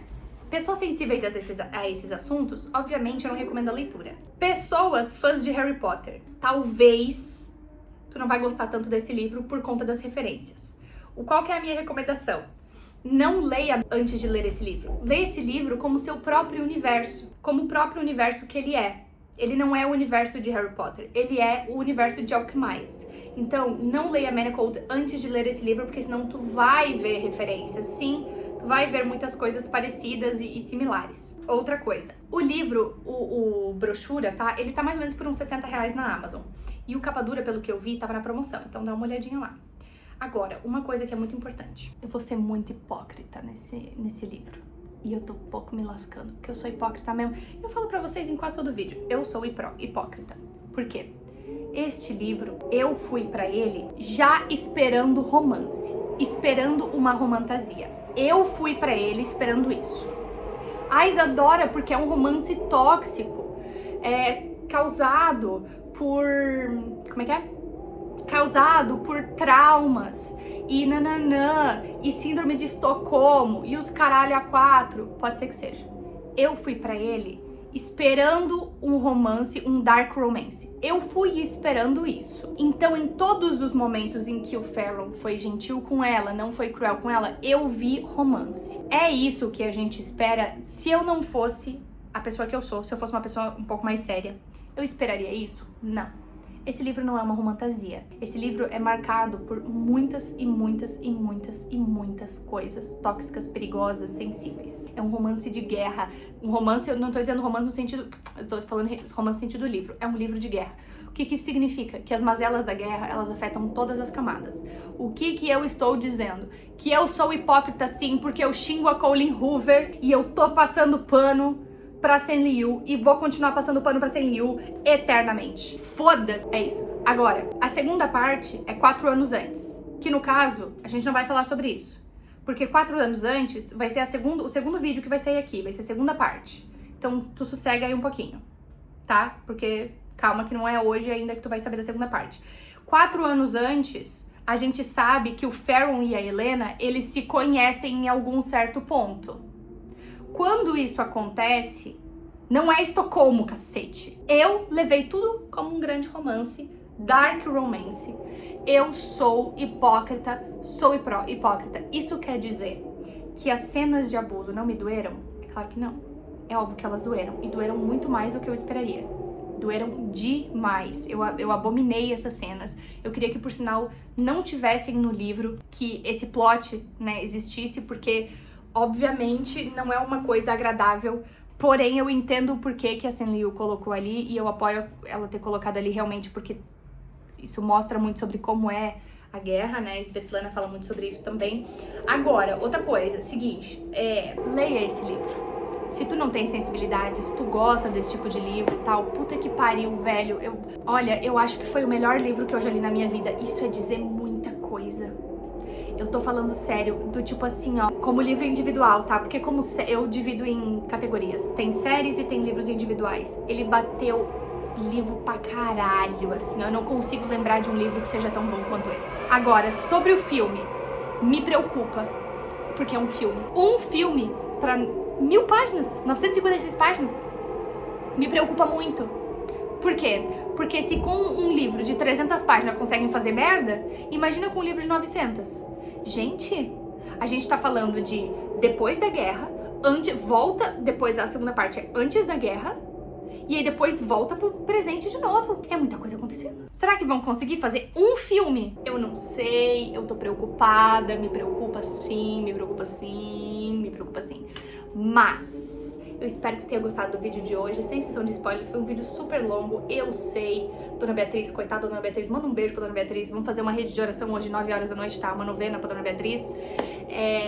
Gostaria de pedir pra que tu curtisse esse vídeo, pra recomendar pra outras pessoas, comentasse, se inscrevesse, porque esse vídeo, ele demorou pra fazer, ele foi caro pra fazer. É muito, de verdade, assim, é um vídeo que eu amei fazer, mas que eu gostaria que chegassem mais pessoas. Então não te esquece de compartilhar esse vídeo também, se inscrever aqui no canal. Me desculpa por ser hipócrita, mas é a pessoa que eu sou. Eu não consigo mudar isso, eu sou hipócrita sim, tá tudo bem. Muito obrigada por ter assistido até aqui, se tu ficou até aqui. Um grande beijo no teu coração. A gente se vê na próxima produção de Alquemais, que vai ser provavelmente tão longa quanto. Eu agradeço muito por tu ter ficado até aqui. Muito obrigada por estar aqui. Um grande beijo no seu coração e tchau.